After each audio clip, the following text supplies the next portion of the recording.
A Christmas Carol, in prose, being A Ghost Story of Christmas, by Charles Dickens. Preface. I have endeavoured in this ghostly little book to raise the ghost of an idea, which shall not put my readers out of humour with themselves, with each other, with the season, or with me. May it haunt their houses pleasantly, and no one wish to lay it. Their faithful friend and servant, C.D. December, 1843. Stave 1. Marley's Ghost. Marley was dead, to begin with. There is no doubt whatever about that. The register of his burial was signed by the clergyman, the clerk, the undertaker, and the chief mourner. Scrooge signed it, and Scrooge's name was good upon 'Change for anything he chose to put his hand to. Old Marley was as dead as a doornail. Mind, I don't mean to say that I know, of my own knowledge, what there is particularly dead about a doornail. I might have been inclined, myself, to regard a coffin-nail as the deadest piece of ironmongery in the trade. But the wisdom of our ancestors is in the simile, and my unhallowed hands shall not disturb it, or the country's done for. You will therefore permit me to repeat, emphatically, that Marley was as dead as a doornail. Scrooge knew he was dead? Of course he did. How could it be otherwise? Scrooge and he were partners for I don't know how many years. Scrooge was his sole executor, his sole administrator, his sole assign, his sole residuary legatee, his sole friend, and sole mourner. And even Scrooge was not so dreadfully cut up by the sad event, but that he was an excellent man of business on the very day of the funeral, and solemnized it with an undoubted bargain. The mention of Marley's funeral brings me back to the point I started from. There is no doubt that Marley was dead.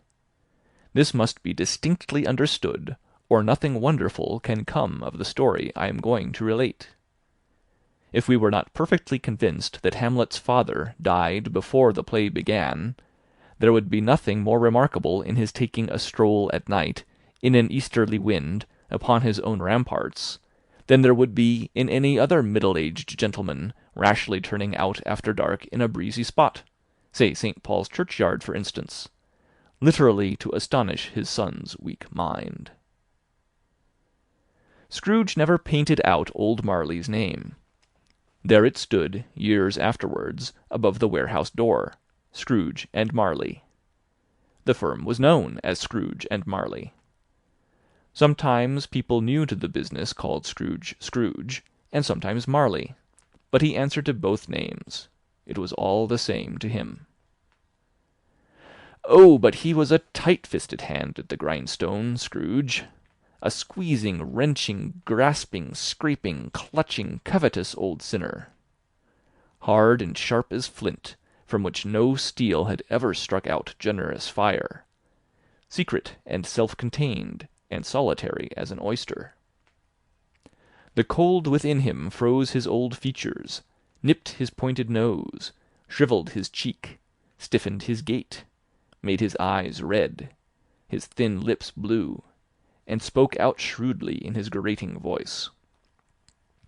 A frosty rime was on his head, and on his eyebrows, and his wiry chin. He carried his own low temperature always about with him. He iced his office in the dog days, and didn't thaw it 1 degree at Christmas. External heat and cold had little influence on Scrooge. No warmth could warm, no wintry weather chill him. No wind that blew was bitterer than he. No falling snow was more intent upon its purpose. No pelting rain less open to entreaty. Foul weather didn't know where to have him. The heaviest rain and snow and hail and sleet could boast of the advantage over him in only one respect. They often came down handsomely, and Scrooge never did. Nobody ever stopped him in the street to say, with gladsome looks, "My dear Scrooge, how are you? When will you come to see me?" No beggars implored him to bestow a trifle. No children asked him what it was o'clock. No man or woman ever once in all his life inquired the way to such and such a place of Scrooge. Even the blind men's dogs appeared to know him, and when they saw him coming on, would tug their owners into doorways and up courts, and then would wag their tails as though they said, "No eye at all is better than an evil eye, dark master." But what did Scrooge care? It was the very thing he liked.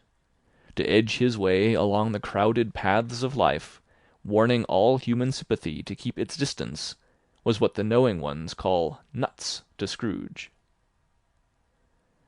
Once upon a time, of all the good days in the year on Christmas Eve, old Scrooge sat busy in his counting-house.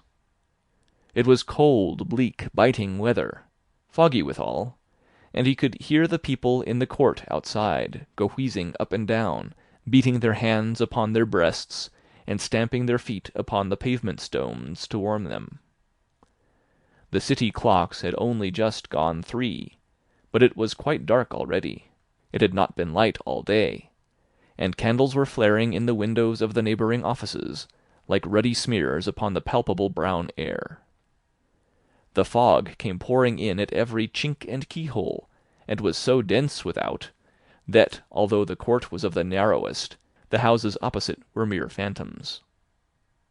To see the dingy cloud come drooping down, obscuring everything, one might have thought that nature lived hard by and was brewing on a large scale. The door of Scrooge's counting-house was open that he might keep his eye upon his clerk, who, in a dismal little cell beyond, a sort of tank, was copying letters. Scrooge had a very small fire, but the clerk's fire was so very much smaller that it looked like one coal.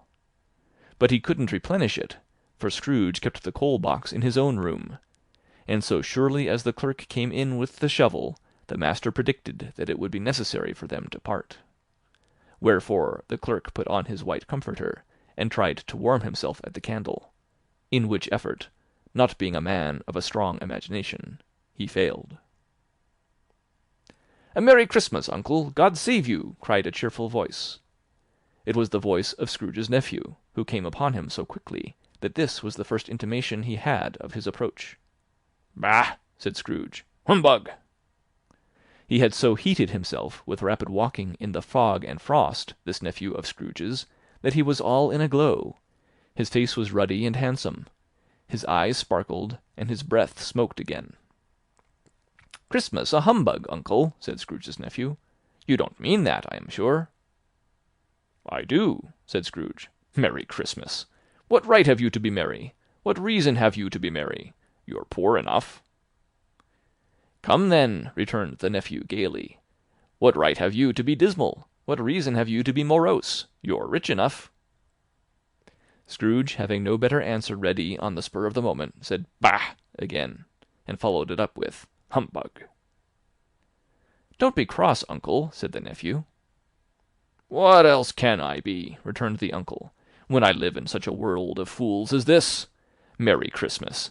Out upon Merry Christmas! What's Christmas time to you but a time for paying bills without money, a time for finding yourself a year older but not an hour richer, a time for balancing your books and having every item in 'em through a round dozen of months presented dead against you? If I could work my will," said Scrooge indignantly, "every idiot who goes about with Merry Christmas on his lips should be boiled with his own pudding and buried with a stake of holly through his heart. He should." "Uncle," pleaded the nephew. "Nephew," returned the uncle sternly, "keep Christmas in your own way, and let me keep it in mine." "Keep it?" repeated Scrooge's nephew. "But you don't keep it." "Let me leave it alone, then," said Scrooge. "Much good may it do you. Much good it has ever done you." "There are many things from which I might have derived good, by which I have not profited, I dare say," returned the nephew. "Christmas among the rest. But I am sure I have always thought of Christmas time, when it has come round, apart from the veneration due to its sacred name and origin, if anything belonging to it can be apart from that, as a good time, a kind, forgiving, charitable, pleasant time, the only time I know of, in the long calendar of the year, when men and women seem by one consent to open their shut-up hearts freely, and to think of people below them as if they really were fellow-passengers to the grave, and not another race of creatures bound on other journeys. And therefore, uncle, though it has never put a scrap of gold or silver in my pocket, I believe that it has done me good, and will do me good, and I say, God bless it." The clerk in the tank involuntarily applauded. Becoming immediately sensible of the impropriety, he poked the fire, and extinguished the last frail spark for ever. "Let me hear another sound from you," said Scrooge, "and you'll keep your Christmas by losing your situation. You're quite a powerful speaker, sir," he added, turning to his nephew. "I wonder you don't go into Parliament." "Don't be angry, uncle. Come, dine with us tomorrow." Scrooge said that he would see him. Yes, indeed he did. He went the whole length of the expression, and said that he would see him in that extremity first. "But why?" cried Scrooge's nephew. "Why?" "Why did you get married?" said Scrooge. "Because I fell in love." "Because you fell in love," growled Scrooge, as if that were the only one thing in the world more ridiculous than a Merry Christmas. "Good afternoon." "Nay, uncle, but you never came to see me before that happened. Why give it as a reason for not coming now?" "Good afternoon," said Scrooge. "I want nothing from you. I ask nothing of you. Why cannot we be friends?" "Good afternoon," said Scrooge. "I am sorry with all my heart to find you so resolute. We have never had any quarrel to which I have been a party. But I have made the trial in homage to Christmas, and I'll keep my Christmas humour to the last. So a Merry Christmas, uncle." "Good afternoon," said Scrooge. "And a Happy New Year." "Good afternoon," said Scrooge. His nephew left the room without an angry word, notwithstanding. He stopped at the outer door to bestow the greetings of the season on the clerk, who, cold as he was warmer than Scrooge, for he returned them cordially. "There's another fellow," muttered Scrooge, who overheard him. "My clerk, with 15 shillings a week, and a wife and family, talking about a Merry Christmas. I'll retire to Bedlam." This lunatic, in letting Scrooge's nephew out, had let 2 other people in. They were portly gentlemen, pleasant to behold, and now stood, with their hats off, in Scrooge's office. They had books and papers in their hands, and bowed to him. "Scrooge and Marley's, I believe," said one of the gentlemen, referring to his list. "Have I the pleasure of addressing Mr. Scrooge or Mr. Marley?" "Mr. Marley has been dead these 7 years," Scrooge replied. "He died 7 years ago this very night." "We have no doubt his liberality is well represented by his surviving partner," said the gentleman, presenting his credentials. It certainly was, for they had been 2 kindred spirits. At the ominous word liberality, Scrooge frowned, and shook his head, and handed the credentials back. "At this festive season of the year, Mr. Scrooge," said the gentleman, taking up a pen, "it is more than usually desirable that we should make some slight provision for the poor and destitute, who suffer greatly at the present time. Many thousands are in want of common necessaries. Hundreds of thousands are in want of common comforts, sir." "Are there no prisons?" asked Scrooge.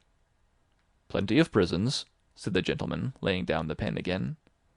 "And the Union workhouses?" demanded Scrooge. "Are they still in operation?" "They are. Still," returned the gentleman, "I wish I could say they were not." "The treadmill and the poor law are in full vigour, then?" said Scrooge. "Both very busy, sir." "Oh! I was afraid, from what you had said at first, that something had occurred to stop them in their useful course," said Scrooge. "I'm very glad to hear it." "Under the impression that they scarcely furnish Christian cheer of mind or body to the multitude," returned the gentleman, "a few of us are endeavouring to raise a fund to buy the poor some meat and drink and means of warmth. We choose this time because it is a time, of all others, when want is keenly felt, and abundance rejoices. What shall I put you down for?" "Nothing," Scrooge replied. "You wish to be anonymous?" "I wish to be left alone," said Scrooge. "Since you ask me what I wish, gentlemen, that is my answer.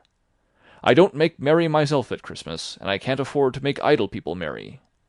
I help to support the establishments I have mentioned.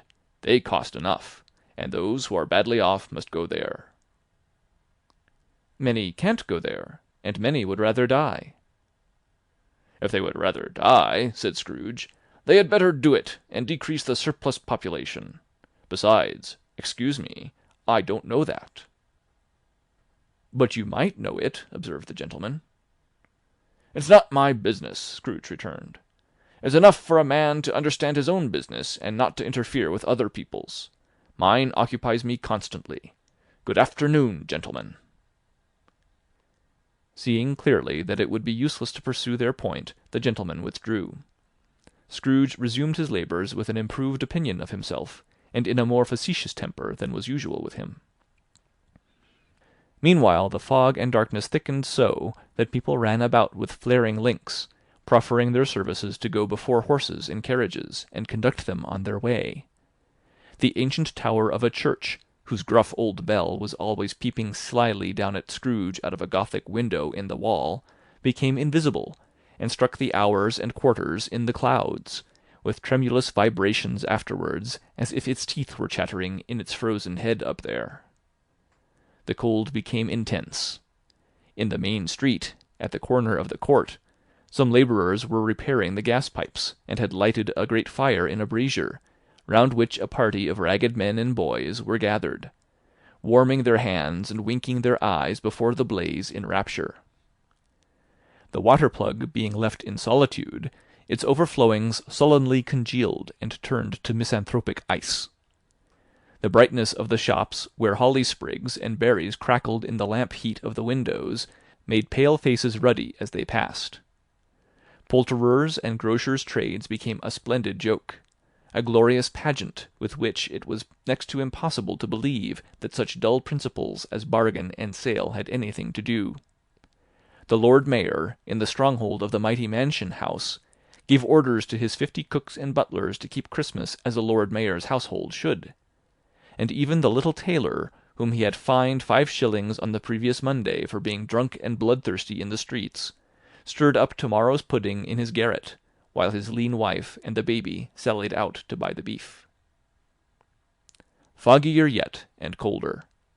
Piercing, searching, biting cold.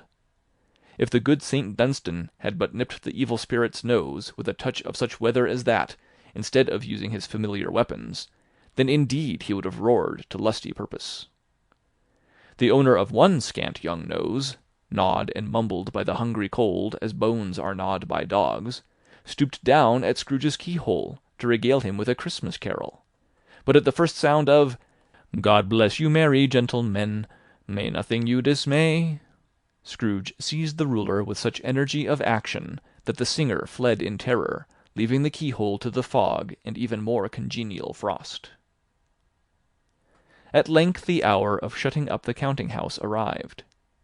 With an ill will, Scrooge dismounted from his stool, and tacitly admitted the fact to the expectant clerk in the tank, who instantly snuffed his candle out and put on his hat. "You'll want all day tomorrow, I suppose," said Scrooge. "If quite convenient, sir." "It's not convenient," said Scrooge, "and it's not fair. If I was to stop 1/2-crown for it, you'd think yourself ill-used, I'll be bound." The clerk smiled faintly. "And yet," said Scrooge, "you don't think me ill-used when I pay a day's wages for no work." The clerk observed that it was only once a year.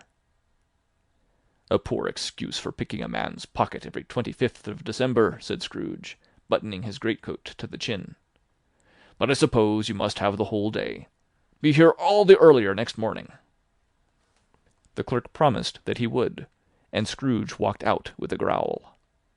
The office was closed in a twinkling, and the clerk, with the long ends of his white comforter dangling below his waist, for he boasted no greatcoat, went down a slide on Cornhill at the end of a lane of boys 20 times, in honour of its being Christmas Eve, and then ran home to Camden Town as hard as he could pelt to play at blindman's buff. Scrooge took his melancholy dinner in his usual melancholy tavern, and having read all the newspapers, and beguiled the rest of the evening with his banker's book, went home to bed. He lived in chambers which had once belonged to his deceased partner. They were a gloomy suite of rooms, in a lowering pile of building up a yard where it had so little business to be that one could scarcely help fancying it must have run there when it was a young house, playing at hide-and-seek with other houses, and forgotten the way out again. It was old enough now, and dreary enough, for nobody lived in it but Scrooge, the other rooms being all let out as offices. The yard was so dark that even Scrooge, who knew its every stone, was fain to grope with his hands. The fog and frost so hung about the black old gateway of the house that it seemed as if the genius of the weather sat in mournful meditation on the threshold. Now, it is a fact that there was nothing at all particular about the knocker on the door, except that it was very large. It is also a fact that Scrooge had seen it, night and morning, during his whole residence in that place. Also that Scrooge had as little of what is called fancy about him as any man in the city of London, even including, which is a bold word, the corporation, aldermen, and livery. Let it also be borne in mind that Scrooge had not bestowed one thought on Marley since his last mention of his 7 years dead partner that afternoon. And then let any man explain to me, if he can, how it happened that Scrooge, having his key in the lock of the door, saw in the knocker, without its undergoing any intermediate process of change, not a knocker, but Marley's face. Marley's face.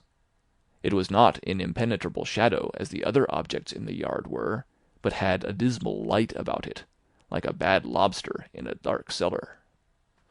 It was not angry or ferocious, but looked at Scrooge as Marley used to look, with ghostly spectacles turned up on its ghostly forehead.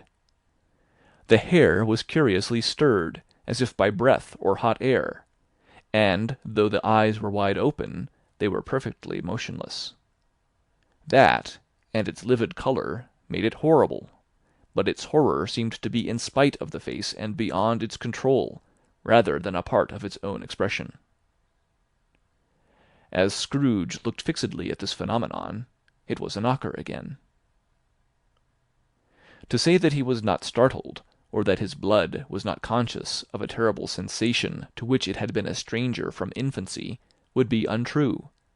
But he put his hand upon the key he had relinquished, turned it sturdily, walked in, and lighted his candle.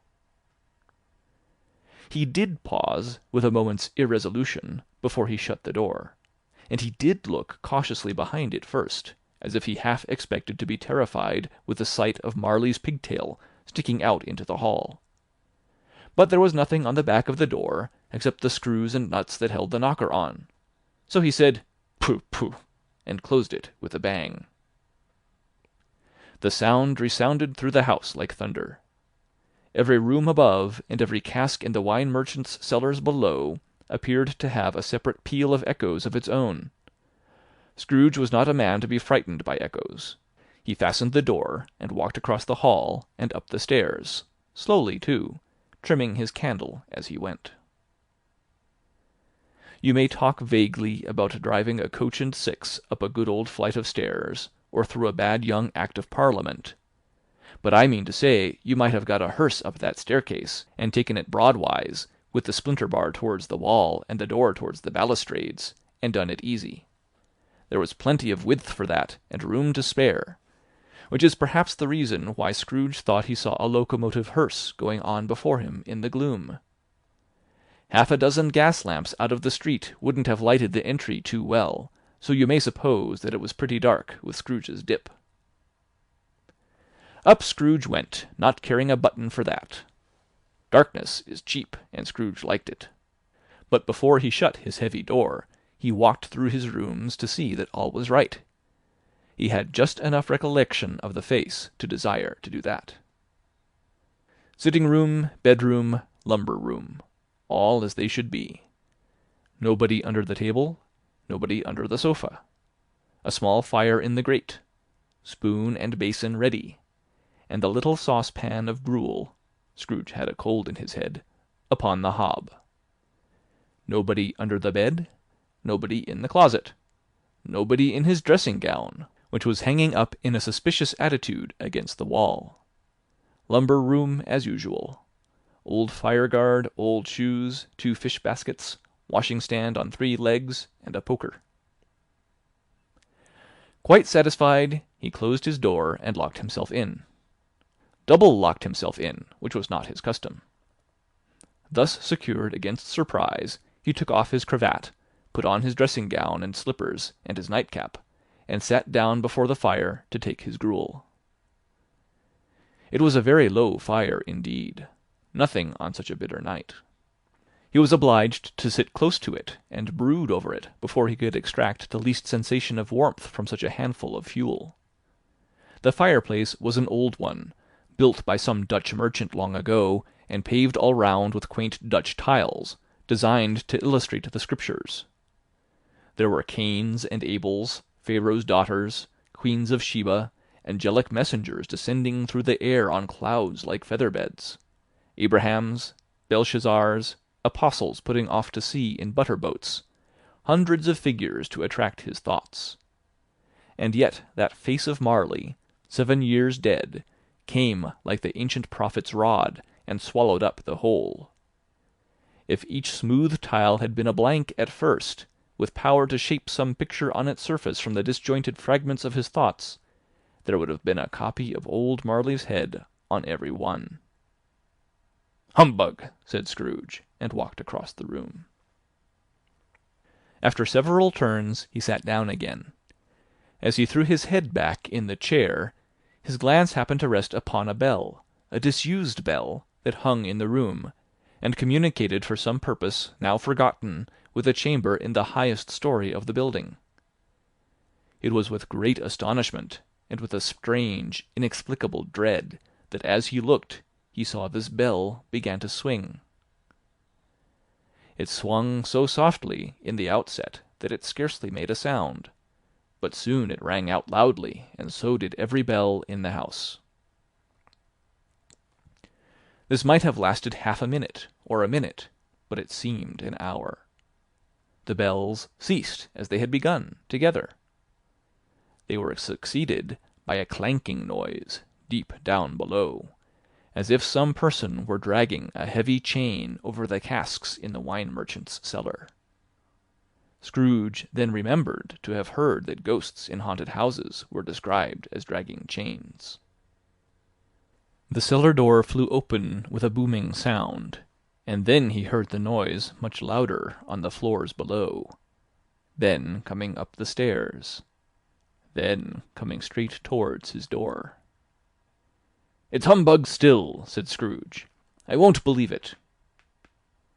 His colour changed, though, when, without a pause, it came on through the heavy door, and passed into the room before his eyes. Upon its coming in, the dying flame leaped up, as though it cried, "I know him, Marley's ghost," and fell again. The same face, the very same. Marley in his pigtail, usual waistcoat, tights and boots, the tassels on the latter bristling like his pigtail, and his coat-skirts, and the hair upon his head. The chain he drew was clasped about his middle. It was long, and wound about him like a tail, and it was made, for Scrooge observed it closely, of cash-boxes, keys, padlocks, ledgers, deeds, and heavy purses wrought in steel. His body was transparent, so that Scrooge, observing him, and looking through his waistcoat, could see the 2 buttons on his coat behind. Scrooge had often heard it said that Marley had no bowels, but he had never believed it until now. No, nor did he believe it even now. Though he looked the phantom through and through, and saw it standing before him, though he felt the chilling influence of its death-cold eyes, and marked the very texture of the folded kerchief bound about its head and chin, which wrapper he had not observed before, he was still incredulous and fought against his senses. "How now?" said Scrooge, caustic and cold as ever. "What do you want with me?" "Much!" Marley's voice, no doubt about it. "Who are you?" "Ask me who I was." "Who were you, then?" said Scrooge, raising his voice. "You're particular for a shade." He was going to say "to a shade," but substituted this, as more appropriate. "In life I was your partner, Jacob Marley." Can you sit down?" asked Scrooge, looking doubtfully at him. "I can." "Do it, then." Scrooge asked the question because he didn't know whether a ghost so transparent might find himself in a condition to take a chair, and felt that in the event of its being impossible, it might involve the necessity of an embarrassing explanation. But the ghost sat down on the opposite side of the fireplace, as if he were quite used to it. "You don't believe in me," observed the ghost. "I don't," said Scrooge. "What evidence would you have of my reality beyond that of your senses?" "I don't know," said Scrooge. "Why do you doubt your senses?" "Because," said Scrooge, "a little thing affects them. A slight disorder of the stomach makes them cheats. You may be an undigested bit of beef, a blot of mustard, a crumb of cheese, a fragment of an underdone potato. There's more of gravy than of grave about you, whatever you are." Scrooge was not much in the habit of cracking jokes, nor did he feel in his heart by any means waggish then. The truth is that he tried to be smart as a means of distracting his own attention, and keeping down his terror, for the spectre's voice disturbed the very marrow in his bones. To sit, staring at those fixed glazed eyes, in silence for a moment, would play, Scrooge felt, the very deuce with him. There was something very awful, too, in the spectre's being provided with an infernal atmosphere of its own. Scrooge could not feel it himself, but this was clearly the case; for though the ghost sat perfectly motionless, its hair, and skirts, and tassels were still agitated as by the hot vapour from an oven. "You see this toothpick," said Scrooge, returning quickly to the charge, for the reason just assigned, and wishing, though it were only for a second, to divert the vision's stony gaze from himself. "I do," replied the ghost. "You are not looking at it," said Scrooge. "But I see it," said the ghost, notwithstanding. "Well," returned Scrooge, "I have but to swallow this, and be, for the rest of my days, persecuted by a legion of goblins, all of my own creation. Humbug, I tell you! Humbug!" At this the spirit raised a frightful cry, and shook its chain with such a dismal and appalling noise, that Scrooge held on tight to his chair, to save himself from falling in a swoon. But how much greater was his horror, when the phantom taking off the bandage round its head, as if it were too warm to wear indoors, its lower jaw dropped down upon its breast. Scrooge fell upon his knees, and clasped his hands before his face. "Mercy!" he said. "Dreadful apparition, why do you trouble me?" "Man of the worldly mind," replied the ghost, "do you believe in me or not?" "I do," said Scrooge. "I must. But why do spirits walk the earth, and why do they come to me?" "It is required of every man," the ghost returned, "that the spirit within him should walk abroad among his fellow-men, and travel far and wide, and if that spirit goes not forth in life, it is condemned to do so after death. It is doomed to wander through the world, oh, woe is me, and witness what it cannot share, but might have shared on earth, and turned to happiness." Again the spectre raised a cry, and shook its chain, and wrung its shadowy hands. "You are fettered," said Scrooge, trembling. "Tell me why." "I wear the chain I forged in life," replied the ghost. "I made it link by link, and yard by yard. I girded it on of my own free will, and of my own free will I wore it. Is its pattern strange to you?" Scrooge trembled more and more. "Or would you know," pursued the ghost, "the weight and length of the strong coil you bear yourself? It was full as heavy and as long as this, 7 Christmas Eves ago. You have laboured on it since. It is a ponderous chain." Scrooge glanced about him on the floor, in the expectation of finding himself surrounded by some 50 or 60 fathoms of iron cable, but he could see nothing. "Jacob," he said, imploringly, "old Jacob Marley, tell me more. Speak comfort to me, Jacob." "I have none to give," the ghost replied. "It comes from other regions, Ebenezer Scrooge, and is conveyed by other ministers to other kinds of men. Nor can I tell you what I would. A very little more is all permitted to me. I cannot rest, I cannot stay, I cannot linger anywhere. My spirit never walked beyond our counting-house. Mark me, in life my spirit never roved beyond the narrow limits of our money-changing hole, and weary journeys lie before me." It was a habit with Scrooge, whenever he became thoughtful, to put his hands in his breeches pockets. Pondering on what the ghost had said, he did so now, but without lifting up his eyes or getting off his knees. "You must have been very slow about it, Jacob," Scrooge observed, in a business-like manner, though with humility and deference. "Slow!" the ghost repeated. "7 years dead," mused Scrooge, "and travelling all the time." "The whole time," said the ghost. "No rest, no peace, incessant torture of remorse." "You travel fast?" said Scrooge. "On the wings of the wind," replied the ghost.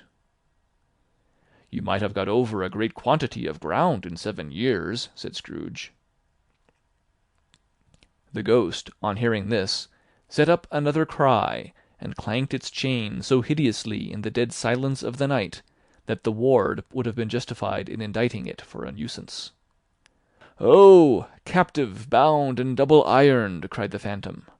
"Not to know that ages of incessant labour by immortal creatures, for this earth must pass into eternity before the good of which it is susceptible is all developed.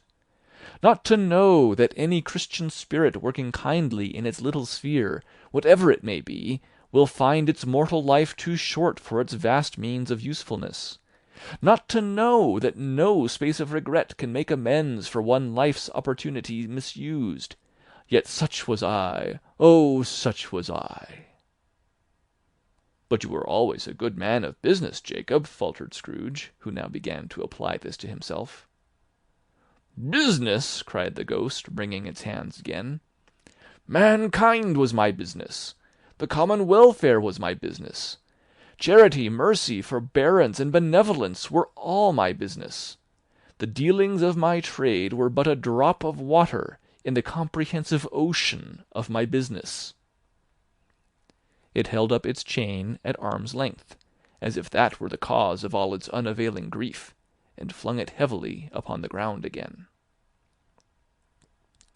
"At this time of the rolling year," the spectre said, "I suffer most.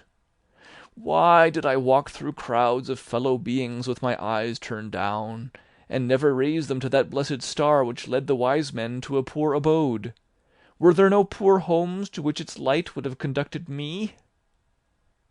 Scrooge was very much dismayed to hear the spectre going on at this rate, and began to quake exceedingly. "Hear me!" cried the ghost. "My time is nearly gone." "I will," said Scrooge. "But don't be hard upon me. Don't be flowery, Jacob, pray." "How it is that I appear before you in a shape that you can see, I may not tell. I have sat invisible beside you many and many a day." It was not an agreeable idea. Scrooge shivered and wiped the perspiration from his brow. "That is no light part of my penance," pursued the ghost. "I am here to-night to warn you that you have yet a chance and hope of escaping my fate. A chance and hope of my procuring, Ebenezer." "You were always a good friend to me," said Scrooge. "Thank ye." "You will be haunted," resumed the ghost, "by 3 spirits." Scrooge's countenance fell almost as low as the ghost's had done. "Is that the chance and hope you mentioned, Jacob?" he demanded, in a faltering voice. "It is." I think I'd rather not," said Scrooge. "Without their visits," said the ghost, "you cannot hope to shun the path I tread. Expect the first to-morrow, when the bell tolls 1." "Couldn't I take 'em all at once, and have it over, Jacob?" hinted Scrooge. "Expect the second on the next night at the same hour. The third upon the next night, when the last stroke of 12 has ceased to vibrate. Look to see me no more. And look that, for your own sake, you remember what has passed between us." When it had said these words, the spectre took its wrapper from the table, and bound it round its head, as before. Scrooge knew this by the smart sound its teeth made when the jaws were brought together by the bandage. He ventured to raise his eyes again, and found his supernatural visitor confronting him in an erect attitude, with its chain wound over and about its arm. The apparition walked backward from him, and at every step it took, the window raised itself a little, so that when the spectre reached it, it was wide open. It beckoned to Scrooge to approach, which he did. When they were within 2 paces of each other, Marley's ghost held up its hand, warning him to come no nearer. Scrooge stopped. Not so much in obedience as in surprise and fear, for on the raising of the hand he became sensible of confused noises in the air, incoherent sounds of lamentation and regret, wailings inexpressibly sorrowful and self-accusatory. The spectre, after listening for a moment, joined in the mournful dirge, and floated out upon the bleak, dark night. Scrooge followed to the window, desperate in his curiosity. He looked out. The air was filled with phantoms, wandering hither and thither in restless haste, and moaning as they went. Every one of them wore chains like Marley's ghost. Some few, they might be guilty governments, were linked together. None were free. Many had been personally known to Scrooge in their lives. He had been quite familiar with one old ghost, in a white waistcoat, with a monstrous iron safe attached to its ankle, who cried piteously at being unable to assist a wretched woman with an infant, whom it saw below upon a doorstep. The misery with them all was, clearly, that they sought to interfere, for good, in human matters, and had lost the power for ever. Whether these creatures faded into mist, or mist enshrouded them, he could not tell. But they and their spirit voices faded together, and the night became as it had been when he walked home. Scrooge closed the window, and examined the door by which the ghost had entered. It was double-locked, as he had locked it with his own hands, and the bolts were undisturbed. He tried to say, "Humbug," but stopped at the first syllable. And being, from the emotion he had undergone, or the fatigues of the day, or his glimpse of the invisible world, or the dull conversation of the ghost, or the lateness of the hour, much in need of repose, went straight to bed without undressing, and fell asleep upon the instant. End of Stave 1. A Christmas Carol by Charles Dickens. Stave 2. The First of the Three Spirits. When Scrooge awoke, it was so dark that looking out of bed he could scarcely distinguish the transparent window from the opaque walls of his chamber. He was endeavouring to pierce the darkness with his ferret eyes, when the chimes of a neighbouring church struck the 4 quarters, so he listened for the hour. To his great astonishment, the heavy bell went on from 6 to 7, and from 7 to 8, and regularly up to 12, then stopped. 12? It was past 2 when he went to bed. The clock was wrong. An icicle must have got into the works. 12? He touched the spring of his repeater to correct this most preposterous clock. Its rapid little pulse beat 12, and stopped. "Why, it isn't possible," said Scrooge, "that I can have slept through a whole day and far into another night. It isn't possible that anything has happened to the sun, and this is 12 at noon." The idea being an alarming one, he scrambled out of bed, and groped his way to the window. He was obliged to rub the frost off with the sleeve of his dressing-gown before he could see anything, and could see very little then. All he could make out was, that it was still very foggy and extremely cold, and that there was no noise of people running to and fro and making a great stir, as there unquestionably would have been if night had beaten off bright day and taken possession of the world. This was a great relief, because 3 days after sight of this first of exchange, pay to Mr. Ebenezer Scrooge or his order, and so forth, would have become a mere United States security, if there were no days to count by. Scrooge went to bed again, and thought and thought, and thought it over and over and over, and could make nothing of it. The more he thought, the more perplexed he was, and the more he endeavoured not to think, the more he thought. Marley's ghost bothered him exceedingly. Every time he resolved within himself, after mature inquiry, that it was all a dream, his mind flew back again, like a strong spring released, to its first position, and presented the same problem to be worked all through. Was it a dream or not? Scrooge lay in this state until the chime had gone 3/4 more, when he remembered on a sudden that the ghost had warned him of a visitation when the bell tolled 1. He resolved to lie awake until the hour was past, and, considering that he could no more go to sleep than go to heaven, this was perhaps the wisest resolution in his power. The quarter was so long that he was more than once convinced he must have sunk into a doze unconsciously, and missed the clock. At length it broke upon his listening ear. Ding-dong! "A quarter past," said Scrooge, counting. Ding-dong! "Half past," said Scrooge. Ding-dong! "A quarter to it," said Scrooge. Ding-dong! "The hour itself," said Scrooge triumphantly, "and nothing else." He spoke before the hour bell sounded, which it now did with a deep, dull, hollow, melancholy 1. Light flashed up into the room upon the instant, and the curtains of his bed were drawn. The curtains of his bed were drawn aside, I tell you, by a hand. Not the curtains at his feet, nor the curtains at his back, but those to which his face was addressed.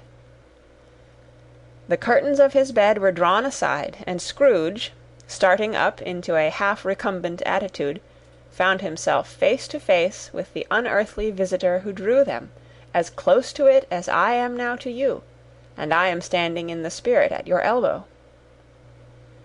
It was a strange figure, like a child, yet not so like a child as like an old man, viewed through some supernatural medium, which gave him the appearance of having receded from the view, and being diminished to a child's proportions. Its hair, which hung about its neck and down its back, was white as if with age, and yet the face had not a wrinkle in it, and the tenderest bloom was on the skin. The arms were very long and muscular, the hands the same, as if its hold were of uncommon strength. Its legs and feet, most delicately formed, were, like those upper members, bare. It wore a tunic of the purest white, and round its waist was bound a lustrous belt, the sheen of which was beautiful. It held a branch of fresh green holly in its hand, and, in singular contradiction with that wintry emblem, had its dress trimmed with summer flowers. But the strangest thing about it was that from the crown of its head there sprung a bright, clear jet of light, by which all this was visible, and which was doubtless the occasion of its using, in its duller moments, a great extinguisher for a cap, which it now held under its arm. Even this, though, when Scrooge looked at it with increasing steadiness, was not its strangest quality.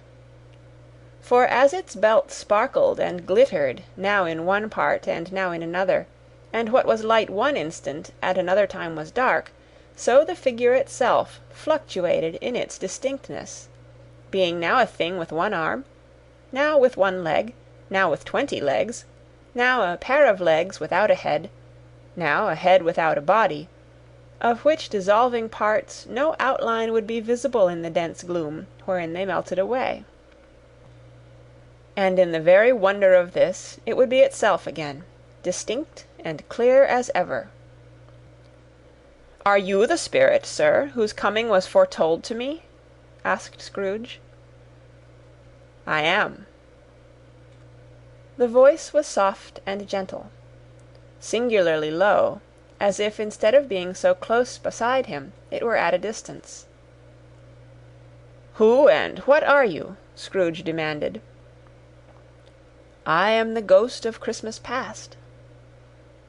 "Long past?" inquired Scrooge, observant of its dwarfish stature. "No, your past." Perhaps Scrooge could not have told anybody why, if anybody could have asked him, but he had a special desire to see the spirit in his cap, and begged him to be covered. "What!" exclaimed the ghost. "Would you so soon put out with worldly hands the light I give? Is it not enough that you are the one of those whose passions made this cap, and force me through whole trains of years to wear it low upon my brow?" Scrooge reverently disclaimed all intention to offend or any knowledge of having wilfully bonneted the spirit at any period of his life. He then made bold to inquire what business brought him there. "Your welfare," said the ghost. Scrooge expressed himself much obliged, but could not help thinking that a night of unbroken rest would have been more conducive to that end. The spirit must have heard him thinking, for it said immediately, "Your reclamation, then. Take heed." It put out its strong hand as it spoke, and clasped him gently by the arm. "Rise, and walk with me." It would have been in vain for Scrooge to plead that the weather and the hour were not adapted to pedestrian purposes, that bed was warm, and the thermometer a long way below freezing, that he was clad but lightly in his slippers, dressing-gown, and nightcap, and that he had a cold upon him at that time. The grasp, though gentle as a woman's hand, was not to be resisted. He rose, but finding that the spirit made towards the window, clasped his robe in supplication. "I am a mortal," Scrooge remonstrated, "and liable to fall." "Bear but a touch of my hand there," said the spirit, laying it upon his heart, "and you shall be upheld in more than this." As the words were spoken, they passed through the wall, and stood upon an open country road, with fields on either hand. The city had entirely vanished. Not a vestige of it was to be seen. The darkness and the mist had vanished with it, for it was a clear, cold winter day, with snow upon the ground. "Good heaven!" said Scrooge, clasping his hands together as he looked about him. "I was bred in this place. I was a boy here." The spirit gazed upon him mildly. Its gentle touch, though it had been light and instantaneous, appeared still present to the old man's sense of feeling. He was conscious of 1,000 odors floating in the air, each one connected with 1,000 thoughts and hopes and joys and cares long, long forgotten. "Your lip is trembling," said the ghost. "And what is that upon your cheek?" Scrooge muttered, with an unusual catching in his voice, that it was a pimple, and begged the ghost to lead him where he would. "You recollect the way?" inquired the spirit. "Remember it!" cried Scrooge with fervour. "I could walk it blindfold." "Strange to have forgotten it for so many years," observed the ghost. "Let us go on." They walked along the road, Scrooge recognizing every gate, and post, and tree, until a little market town appeared in the distance, with its bridge, its church, and winding river. Some shaggy ponies now were seen trotting towards them with boys upon their backs, who called to other boys in country gigs and carts, driven by farmers. All these boys were in great spirits, and shouted to each other, until the broad fields were so full of merry music that the crisp air laughed to hear it. "These are but shadows of the things that have been," said the ghost. "They have no consciousness of us." The jocund travellers came on, and as they came, Scrooge knew and named them, every one. Why was he rejoiced beyond all bounds to see them? Why did his cold eye glisten, and his heart leap up as they went past? Why was he filled with gladness when he heard them give each other Merry Christmas, as they parted at cross-roads and byways for their several homes? What was Merry Christmas to Scrooge? Out upon Merry Christmas, what good had it ever done to him? "The school is not quite deserted," said the ghost. "A solitary child, neglected by his friends, is left there still." Scrooge said he knew it, and he sobbed. They left the high road by a well-remembered lane, and soon approached a mansion of dull red brick, with a little weathercock-surmounted cupola on the roof, and a bell hanging in it. It was a large house, but one of broken fortunes, for the spacious offices were little used, their walls were damp and mossy, their windows broken, and their gates decayed. Fowls clucked and strutted in the stables, and the coach-houses and sheds were overrun with grass. Nor was it more retentive of its ancient state within, for entering the dreary hall, and glancing through the open doors of many rooms, they found them poorly furnished, cold, and vast. There was an earthy savour in the air, a chilly bareness in the place, which associated itself somehow with too much getting up by candlelight, and not too much to eat.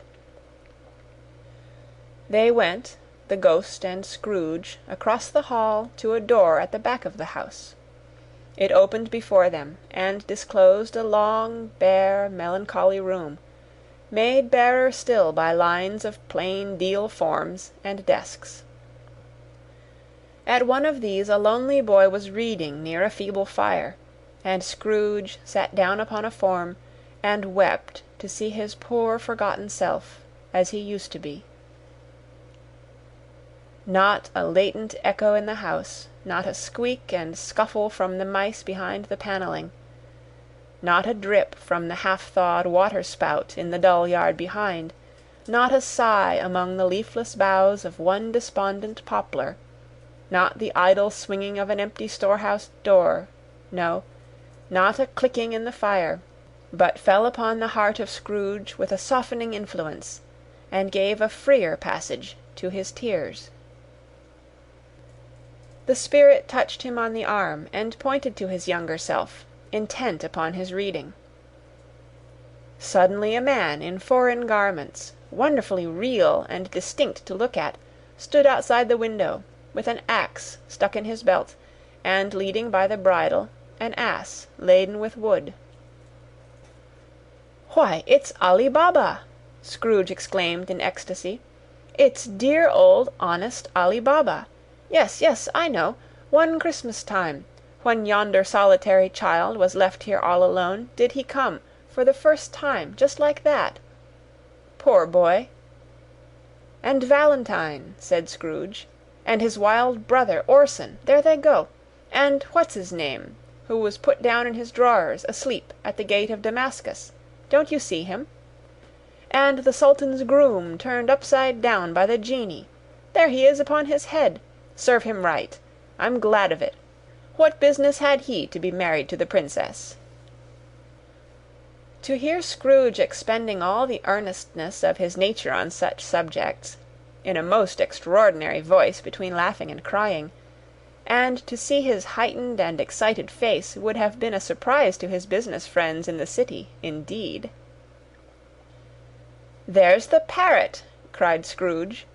"Green body and yellow tail, with a thing like lettuce growing out of the top of his head. There he is!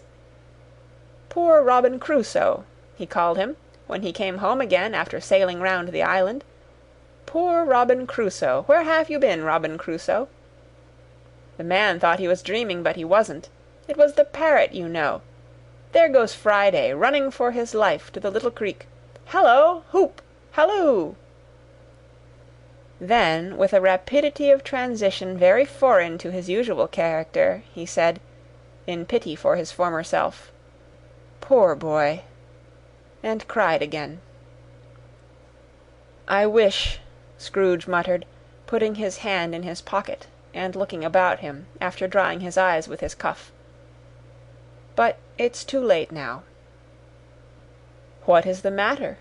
asked the spirit. "Nothing," said Scrooge, "nothing. There was a boy singing a Christmas carol at my door last night. I should like to have given him something. That's all." The ghost smiled thoughtfully, and waved its hand, saying as it did so, "Let us see another Christmas."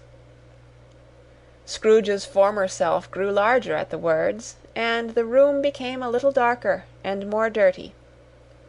The panels shrunk, the windows cracked, fragments of plaster fell out of the ceiling, and the naked laths were shown instead.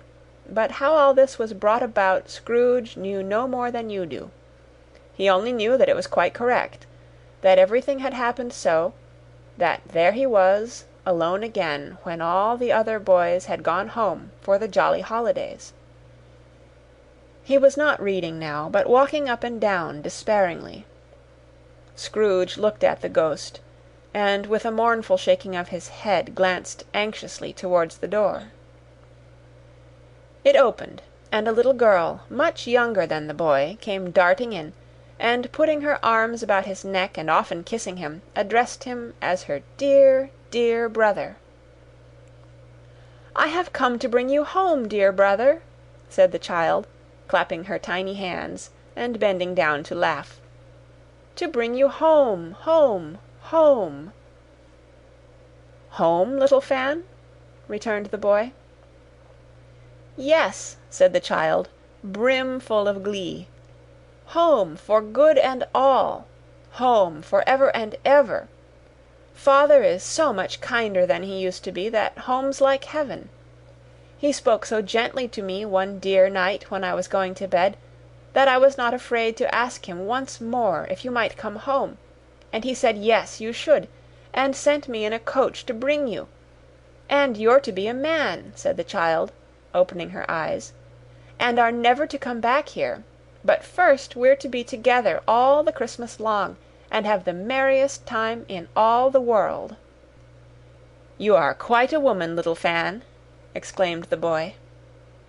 She clapped her hands and laughed, and tried to touch his head, but being too little, laughed again, and stood on tiptoe to embrace him.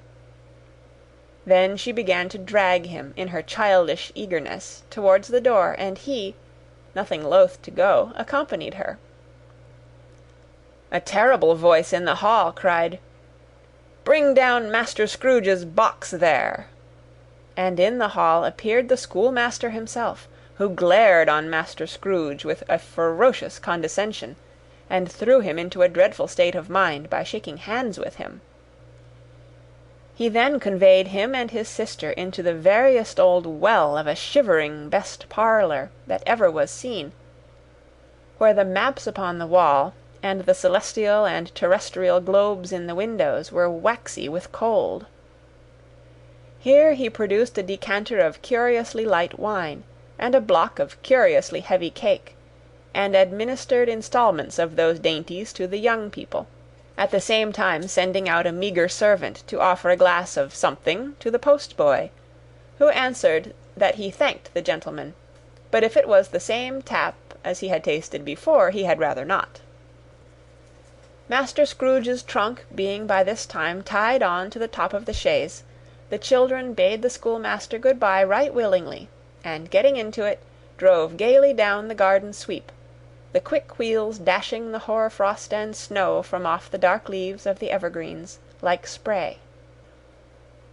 "Always a delicate creature, whom a breath might have withered," said the ghost. "But she had a large heart." "So she had," cried Scrooge. "You're right. I will not gainsay it, Spirit. God forbid." "She died a woman," said the ghost, "and had, as I think, children." "One child," Scrooge returned. "True," said the ghost. "Your nephew." Scrooge seemed uneasy in his mind, and answered briefly, "Yes." Though they had but that moment left the school behind them, they were now in the busy thoroughfares of a city, where shadowy passengers passed and repassed, where shadowy carts and coaches battled for the way, and all the strife and tumult of a real city were. It was made plain enough by the dressing of the shops that here too it was Christmas time again, but it was evening, and the streets were lighted up. The ghost stopped at a certain warehouse door, and asked Scrooge if he knew it. "Know it?" said Scrooge. "Was I apprenticed here?" They went in. At sight of an old gentleman in a Welsh wig, sitting behind such a high desk that if he had been 2 inches taller he must have knocked his head against the ceiling, Scrooge cried in great excitement, "Why, it's old Fezziwig! Bless his heart, it's Fezziwig alive again!" Old Fezziwig laid down his pen, and looked up at the clock which pointed to the hour of 7. He rubbed his hands, adjusted his capacious waistcoat, laughed all over himself, from his shoes to his organ of benevolence, and called out in a comfortable, oily, rich, fat, jovial voice, "Yo-ho there, Ebenezer! Dick!" Scrooge's former self, now grown a young man, came briskly in, accompanied by his fellow prentice. "Dick Wilkins, to be sure," said Scrooge to the ghost. "Bless me, yes. There he is. He was very much attached to me, was Dick. Poor Dick, dear, dear." "Yo-ho, my boys!" said Fezziwig. "No more work tonight. Christmas Eve, Dick. Christmas, Ebenezer. Let's have the shutters up," cried old Fezziwig, with a sharp clap of his hands, "before a man can say Jack Robinson." You wouldn't believe how those two fellows went at it. They charged into the street with the shutters, 1, 2, 3, had 'em up in their places, 4, 5, 6, barred 'em and pinned 'em, 7, 8, 9, and came back before you could have got to 12, panting like racehorses. "Hiley-ho!" cried old Fezziwig, skipping down from the high desk with wonderful agility. "Clear away, my lads, and let's have lots of room here. Hiley-ho, Dick! Cheer up, Ebenezer!" Clear away! There was nothing they wouldn't have cleared away, or couldn't have cleared away, with old Fezziwig looking on. It was done in a minute. Every movable was packed off, as if it were dismissed from public life for evermore. The floor was swept and watered, the lamps were trimmed, fuel was heaped upon the fire, and the warehouse was as snug and warm and dry and bright a ballroom as you would desire to see upon a winter's night. In came a fiddler with a music book, and went up to the lofty desk, and made an orchestra of it, and turned like 50 stomach-aches. In came Mrs. Fezziwig, one vast substantial smile. In came the 3 Miss Fezziwigs, beaming and lovable. In came the 6 young followers whose hearts they broke. In came all the young men and women employed in the business. In came the housemaid, with her cousin the baker. In came the cook, with her brother's particular friend the milkman. In came the boy from over the way, who was suspected of not having board enough from his master, trying to hide himself behind the girl from next door but one, who was proved to have had her ears pulled by her mistress. In they all came, one after another, some shyly, some boldly, some gracefully, some awkwardly, some pushing, some pulling. In they all came, anyhow and everyhow. Away they all went, 20 couple at once, hands half round and back again the other way, down the middle and up again, round and round in various stages of affectionate grouping. Old top couple always turning up in the wrong place, new top couple starting off again as soon as they got there, all top couples at last, and not a bottom one to help them. When this result was brought about, old Fezziwig, clapping his hands to stop the dance, cried out, "Well done!" and the fiddler plunged his hot face into a pot of porter, especially provided for that purpose. But scorning rest, upon his reappearance he instantly began again, though there were no dancers yet, as if the other fiddler had been carried home exhausted on a shutter, and he were a brand-new man resolved to beat him out of sight or perish. There were more dances, and there were forfeits, and more dances, and there was cake, and there was negus, and there was a great piece of cold roast, and there was a great piece of cold boiled, and there were mince pies and plenty of beer.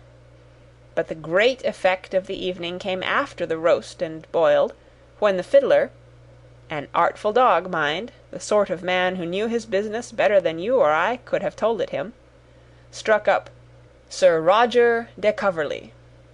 Then old Fezziwig stood out to dance with Mrs. Fezziwig. Top couple, too, with a good stiff piece of work cut out for them.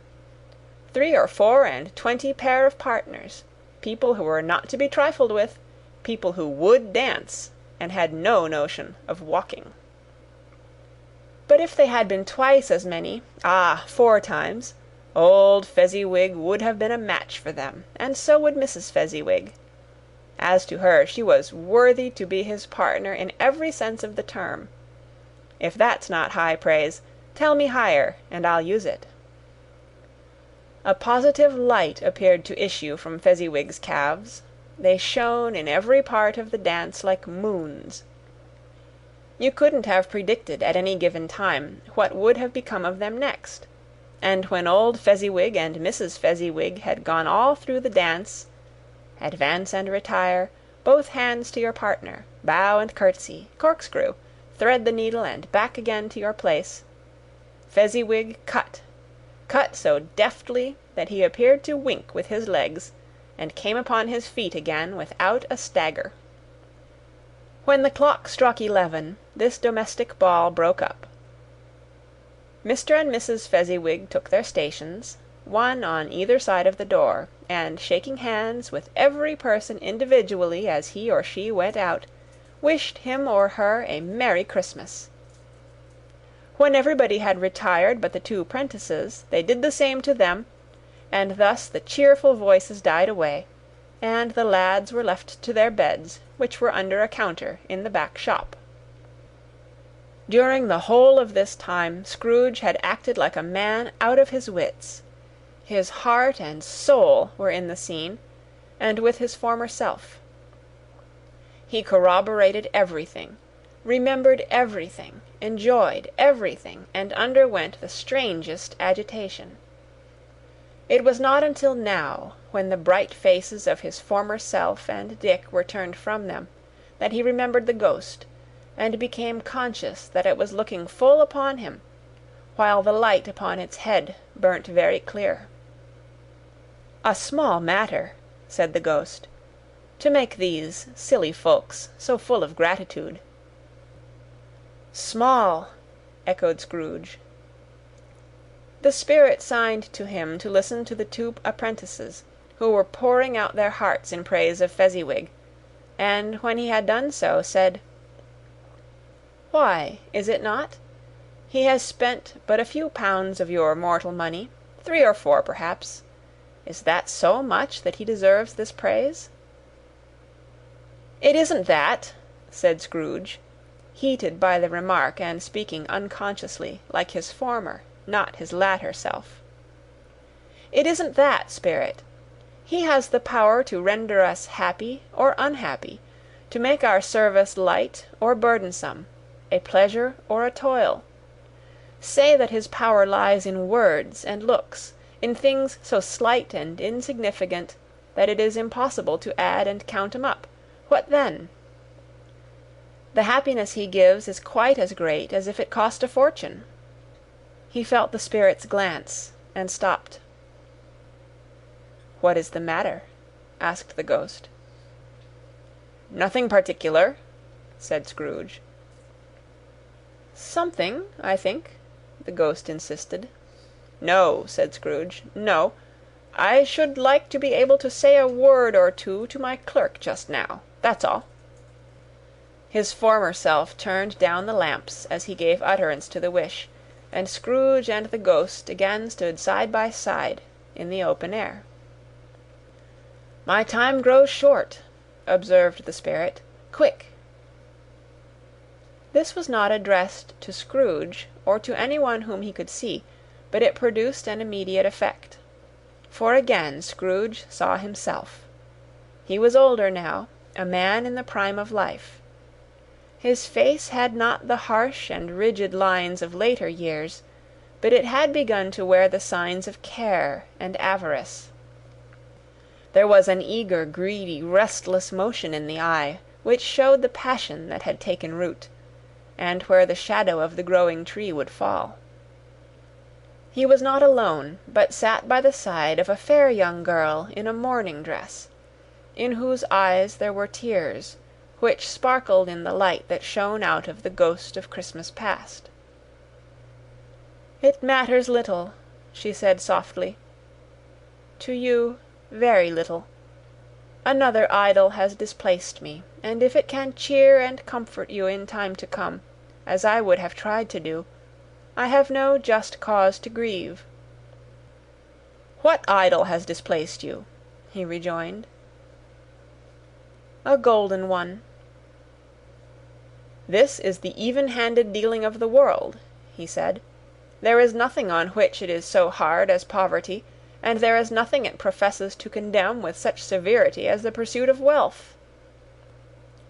"You fear the world too much," she answered gently. "All your other hopes have merged into the hope of being beyond the chance of its sordid reproach. I have seen your nobler aspirations fall off one by one, until the master passion, gain, engrosses you. Have I not?" "What then?" he retorted. "Even if I have grown so much wiser, what then? I am not changed towards you." She shook her head. "Am I?" "Our contract is an old one. It was made when we were both poor, and content to be so, until in good season we could improve our worldly fortune by our patient industry. You are changed. When it was made, you were another man." "I was a boy," he said impatiently. "Your own feeling tells you that you were not what you are," she returned. "I am.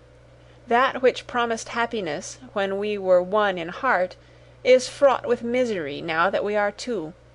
How often and how keenly I have thought of this I will not say. It is enough that I have thought of it, and can release you." "Have I ever sought release?"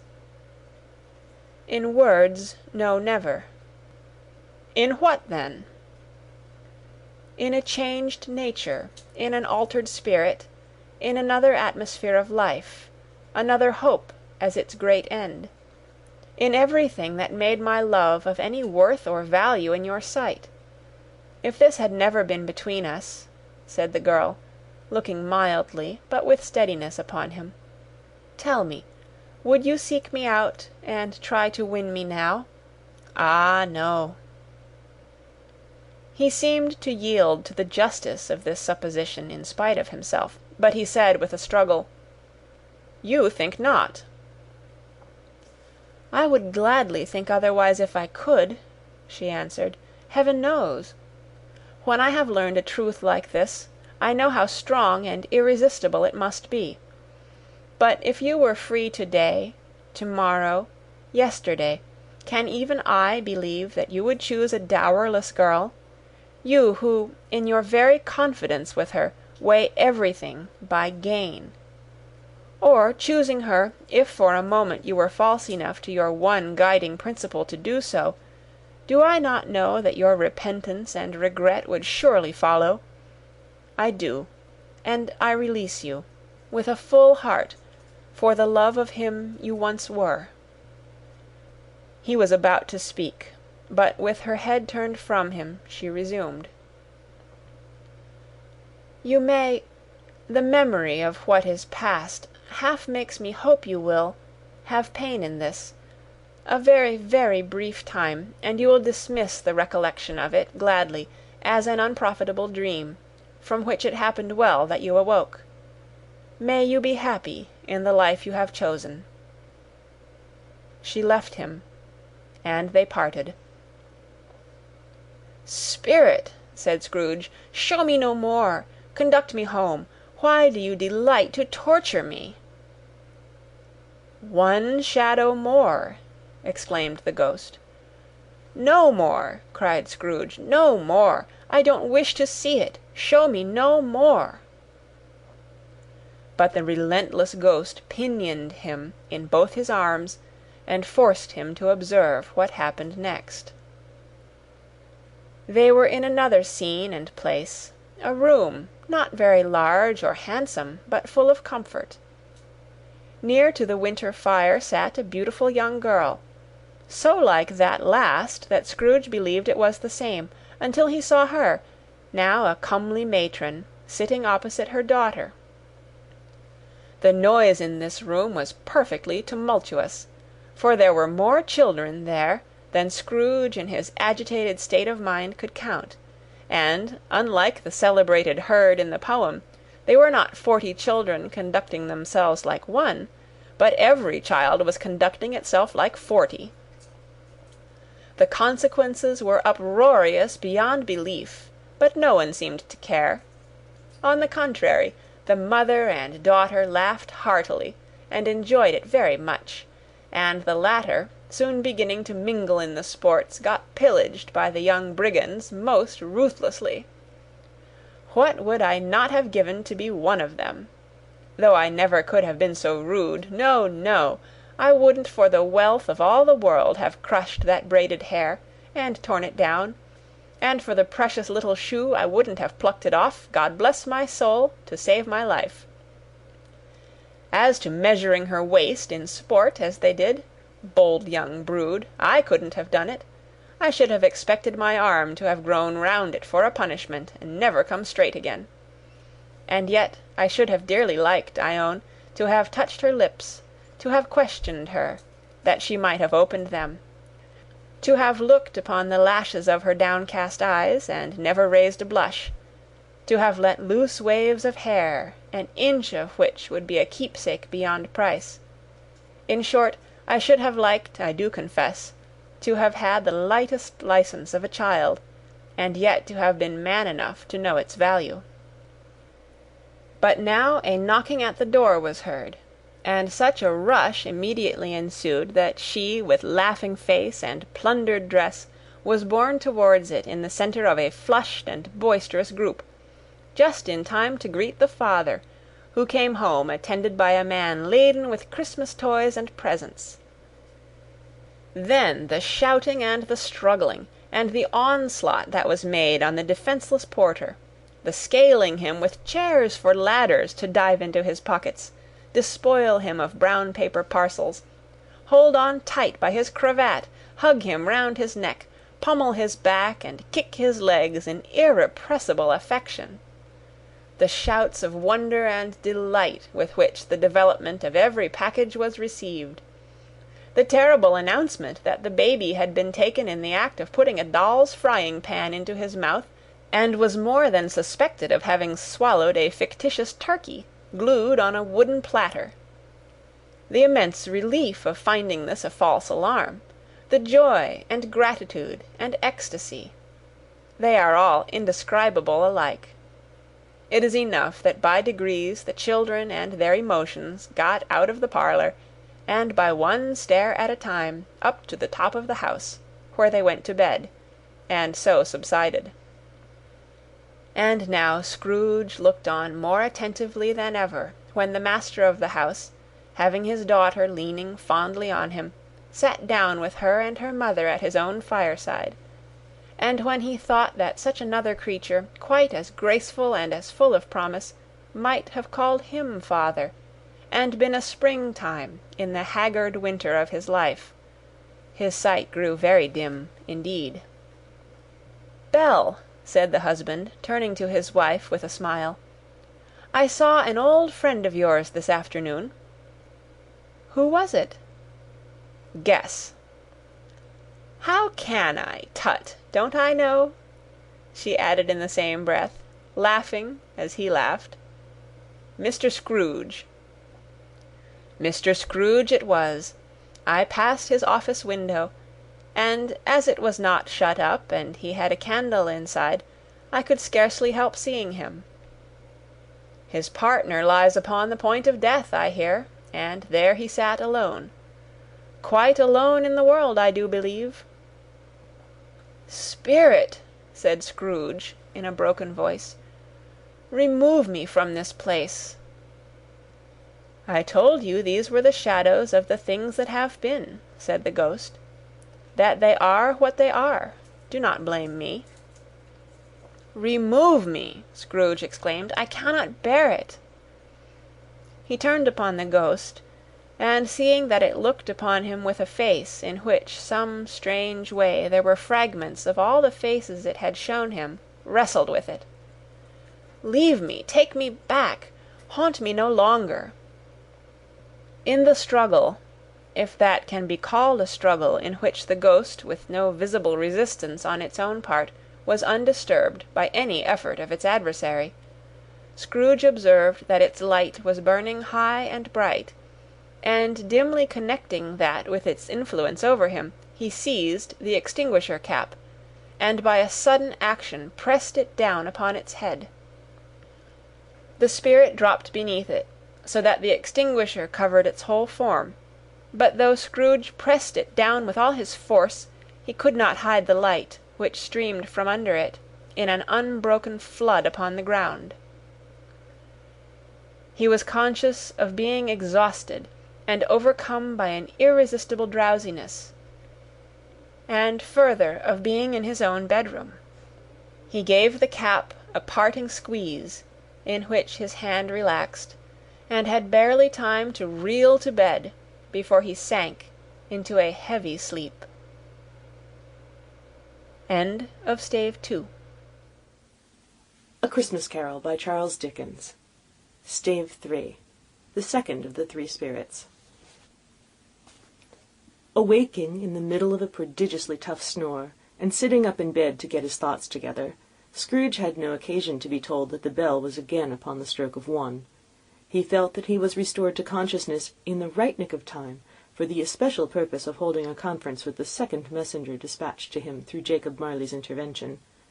But finding that he turned uncomfortably cold when he began to wonder which of his curtains this new spectre would draw back, he put them every one aside with his own hands, and lying down again, established a sharp lookout all around the bed. For he wished to challenge the spirit on the moment of its appearance, and did not wish to be taken by surprise, and made nervous. Gentlemen of the free and easy sort, who plume themselves on being acquainted with a move or two, and being usually equal to the time of day, express their wide range of their capacity for adventure by observing that they are good for anything from pitch and toss to manslaughter, between which opposite extremes, no doubt, there lies a tolerably wide and comprehensive range of subjects. Without venturing for Scrooge quite as heartily as this, I don't mind calling on you to believe that he was ready for a good broad field of strange appearances, and that nothing between a baby and a rhinoceros would have astonished him very much. Now, being prepared for almost anything, he was not by any means prepared for nothing, and consequently, when the bell struck 1 and no shape appeared, he was taken with a violent fit of trembling. 5 minutes, 10 minutes, a quarter of an hour went by, yet nothing came. All this time he lay upon his bed, the very core and centre of a blaze of ruddy light, which streamed upon it when the clock proclaimed the hour, and which, being only light, was more alarming than a dozen ghosts, as he was powerless to make out what it meant or would be at, and was sometimes apprehensive that he might be at that very moment an interesting case of spontaneous combustion, without having the consolation of knowing it. At last, however, he began to think, as you or I would have thought at first, for it's always the person not in the predicament who knows what ought to have been done in it, and would unquestionably have done it too. At last, I say, he began to think that the source and secret of this ghostly light might be in the adjoining room, from whence, on further tracing it, it seemed to shine. This idea taking full possession of his mind, he got up softly and shuffled in his slippers to the door. The moment Scrooge's hand was on the lock, a strange voice called him by his name and bade him enter. He obeyed. It was his own room, there was no doubt about that, but it had undergone a surprising transformation. The walls and ceiling were so hung with living green that it looked like a perfect grove, from every part of which bright gleaming berries glistened. The crisp leaves of holly, mistletoe, and ivy reflected back the light, as if so many little mirrors had been scattered there, and such a mighty blaze went roaring up the chimney, as that dull petrification of a hearth had never known in Scrooge's time or Marley's, or for many and many a winter season gone. Heaped up upon the floor, to form a kind of throne, were turkeys, geese, game, poultry, brawn, great joints of meat, sucking pigs, long wreaths of sausages, mince pies, plum puddings, barrels of oysters, red-hot chestnuts, cherry-cheeked apples, juicy oranges, luscious pears, immense twelfth cakes, and seething bowls of punch, that made the chamber dim with their delicious steam. In easy state upon this couch there sat a jolly giant, glorious to see, who bore a glowing torch, in shape not unlike Plenty's horn, and held it up, high up, to shed its light on Scrooge as he came peeping around the door. "Come in!" exclaimed the ghost. "Come in, and know me better, man." Scrooge entered timidly, and hung his head before this spirit. He was not the dogged Scrooge he had been, and though the spirit's eyes were clear and kind, he did not like to meet them. "I am the ghost of Christmas Present," said the spirit. "Look upon me." Scrooge reverently did so. It was clothed in one simple green robe or mantle bordered with white fur. This garment hung so loosely on the figure that its capacious breast was bare, as if disdaining to be warded or concealed by any artifice.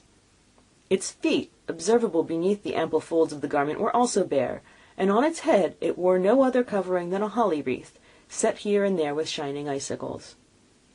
Its dark brown curls were long and free as its genial face, its sparkling eye, its opening hand, its cheery voice, its unconstrained demeanour, and its joyful air.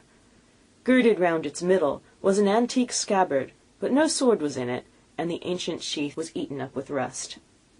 "You have never seen the like of me before," exclaimed the spirit. "Never," Scrooge made to answer it. "Have never walked forth with the young members of my family, meaning, for I am very young, my elder brothers born in these later years?" pursued the phantom. "I don't think I have," said Scrooge. "I'm afraid I have not. Have you many brothers, spirit?" "More than 1,800, said the ghost. "A tremendous family to provide for," muttered Scrooge. The ghost of Christmas Present rose. "Spirit," said Scrooge submissively, "conduct me where you will. I went forth last night on compulsion, and I learnt a lesson which is working now. To-night, if you have aught to teach me, let me profit by it." "Touch my robe." Scrooge did as he was told, and held it fast. Holly, mistletoe, red berries, ivy, turkeys, geese, game, poultry, brawn, meat, pig, sausages, oysters, pies, puddings, fruit, and punch all vanished instantly. So did the room, the fire, the ruddy glow, the hour of night, and they stood in the city streets on Christmas morning, where, for the weather was severe, the people made a rough but brisk and not unpleasant kind of music, in scraping the snow from the pavement in front of their dwellings, and from the tops of their houses, whence it was mad delight to the boys to see it come plumping down into the road below, and splitting into artificial little snowstorms. The house fronts looked black enough, and the windows blacker, contrasting with the smooth white sheet of snow upon the roofs, and with the dirtier snow upon the ground, which last deposit had been ploughed up in deep furrows by the heavy wheels of carts and wagons, furrows that crossed and recrossed each other hundreds of times where the great streets branched off, and made intricate channels hard to trace in the thick yellow mud and icy water. The sky was gloomy, and the shortest streets were choked up with a dingy mist, half thawed, half frozen, whose heavier particles descended in a shower of sooty atoms, as if all the chimneys in Great Britain had by one consent caught fire, and were blazing away to their dear hearts' content. There was nothing very cheerful in the climate or the town, and yet there was an air of cheerfulness abroad that the clearest summer air and brightest summer sun might have endeavoured to diffuse in vain. For the people who were shovelling away on the housetops were jovial and full of glee, calling out to one another from the parapets, and now and then exchanging a facetious snowball, better-natured missile far than many a wordy jest, laughing heartily if it went right, and not less heartily if it went wrong. The poulterers' shops were still half open, and the fruiterers' were radiant in their glory.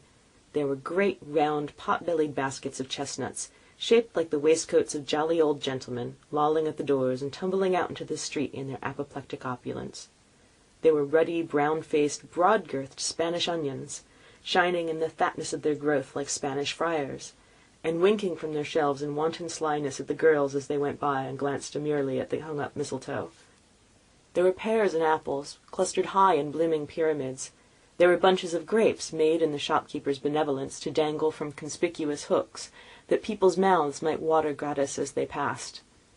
There were piles of filberts, mossy and brown, recalling in their fragrance ancient walks among the woods, and pleasant shufflings ankle-deep through withered leaves.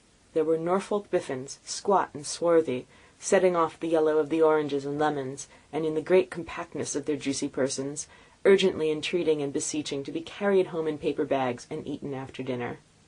The very gold and silver fish set forth among these choice fruits in a bowl, though members of a dull and stagnant-blooded race, appeared to know that there was something going on, and two of fish went gasping round and round in their little world in slow and passionless excitement.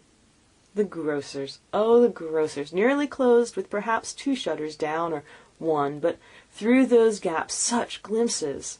It was not alone that the scales descending on the counter made a merry sound, or that the twine and roller parted company so briskly, or that the canisters were rattled up and down like juggling tricks, or even that the blended scents of teas and coffee were so grateful to the nose, or even that the raisins so plentiful and rare, the almonds so extremely white, the sticks of cinnamon so long and straight, the other spices so delicious, the candied fruits so caked and spotted with molten sugar as to make the coldest lookers-on feel faint and subsequently bilious. Nor was it that the figs were moist and pulpy, or that the French plums blushed in modest tartness from their highly decorated boxes, or that everything was good to eat and in its Christmas dress. But the customers were all so hurried and so eager in the hopeful promise of the day that they tumbled up against each other at the door, crashing their whisker baskets wildly, and left their purchases upon the counter, and came running back to fetch them, and committed hundreds of the like mistakes in the best humour possible, while the grocer and his people were so frank and fresh that the polished hearts with which they fastened their aprons behind might have been their own, worn outside for general inspection, and for Christmas daws to peck at if they chose. But soon the steeples called good people all to church and chapel, and away they came, flocking through the streets in their best clothes, and with their gayest faces. And at the same time there emerged from scores of by-streets, lanes, and nameless turnings, innumerable people carrying their dinners to the bakers' shops. The sight of these poor revellers appeared to interest the spirit very much, for he stood with Scrooge beside him in a baker's doorway, and taking off the covers as their bearers passed, sprinkled incense on their dinners from his torch. And it was a very uncommon kind of torch, for once or twice when there were angry words between some dinner-carriers who jostled each other, he shed a few drops of water on them from it, and their good humour was restored directly. For they said it was a shame to quarrel upon Christmas Day. And so it was. God love it, so it was.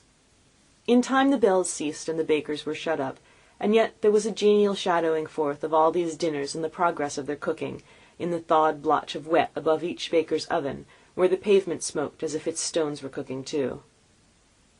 "Is there a peculiar flavour in what you sprinkle from your torch?" asked Scrooge. "There is. My own." "Would it apply to any kind of dinner on this day?" asked Scrooge. "To any kindly given, to a poor one most." "Why to a poor one most?" asked Scrooge. "Because it needs it most." "Spirit," said Scrooge after a moment's thought, "I wonder you, of all the beings in the many worlds about us, should desire to cramp these people's opportunities of innocent enjoyment?" "I?" cried the spirit. "You would deprive them of their means of dining every 7th day, often the only day on which they can be said to dine at all," said Scrooge. "Wouldn't you?" "I?" cried the spirit. "You seek to close these places on the 7th day," said Scrooge, "and it comes to the same thing." "I seek? Forgive me if I'm wrong. It has been done in your name, or at least in that of your family," said Scrooge. "There are some upon this earth of yours," returned the spirit, "who lay claim to know us, and who do their deeds of passion, pride, ill will, hatred, envy, bigotry, and selfishness, in our name, who are as strange to us and all our kith and kin as if they'd never lived. Remember that, and charge their doings on themselves, not us." Scrooge promised that he would, and they went on, invisible as they had been before, into the suburbs of the town. It was a remarkable quality of the ghost, which Scrooge had observed at the baker's, that, notwithstanding his gigantic size, he could accommodate himself to any place with ease, and that he stood beneath a low roof quite as gracefully and like a supernatural creature as it was possible he could have done in any lofty hall. And perhaps it was the pleasure the good spirit had in showing off this power of his, or else it was his own kind, generous, hearty nature, and his sympathy with all poor men, that led him straight to Scrooge's clerk's, for there he went, and took Scrooge with him, holding to his robe, and on the threshold of the door the spirit smiled, and stopped to bless Bob Cratchit's dwelling with the sprinkling of his torch. Think of that! Bob had but 15 bob a week himself. He pocketed on Saturdays but 15 copies of his Christian name, and yet the ghost of Christmas Present blessed his 4-roomed house. Then up rose Mrs. Cratchit, Cratchit's wife, dressed out but poorly in a twice-turned gown, but brave in ribbons, which are cheap and make a goodly show for 6pence, and she laid the cloth, assisted by Belinda Cratchit, second of her daughters, also brave in ribbons, while Master Peter Cratchit plunged a fork into the saucepan of potatoes, and getting the corners of his monstrous shirt-collar, Bob's private property, conferred upon his son and heir in honour of the day, into his mouth, rejoiced to find himself so gallantly attired, and yearned to show his linen in the fashionable parks.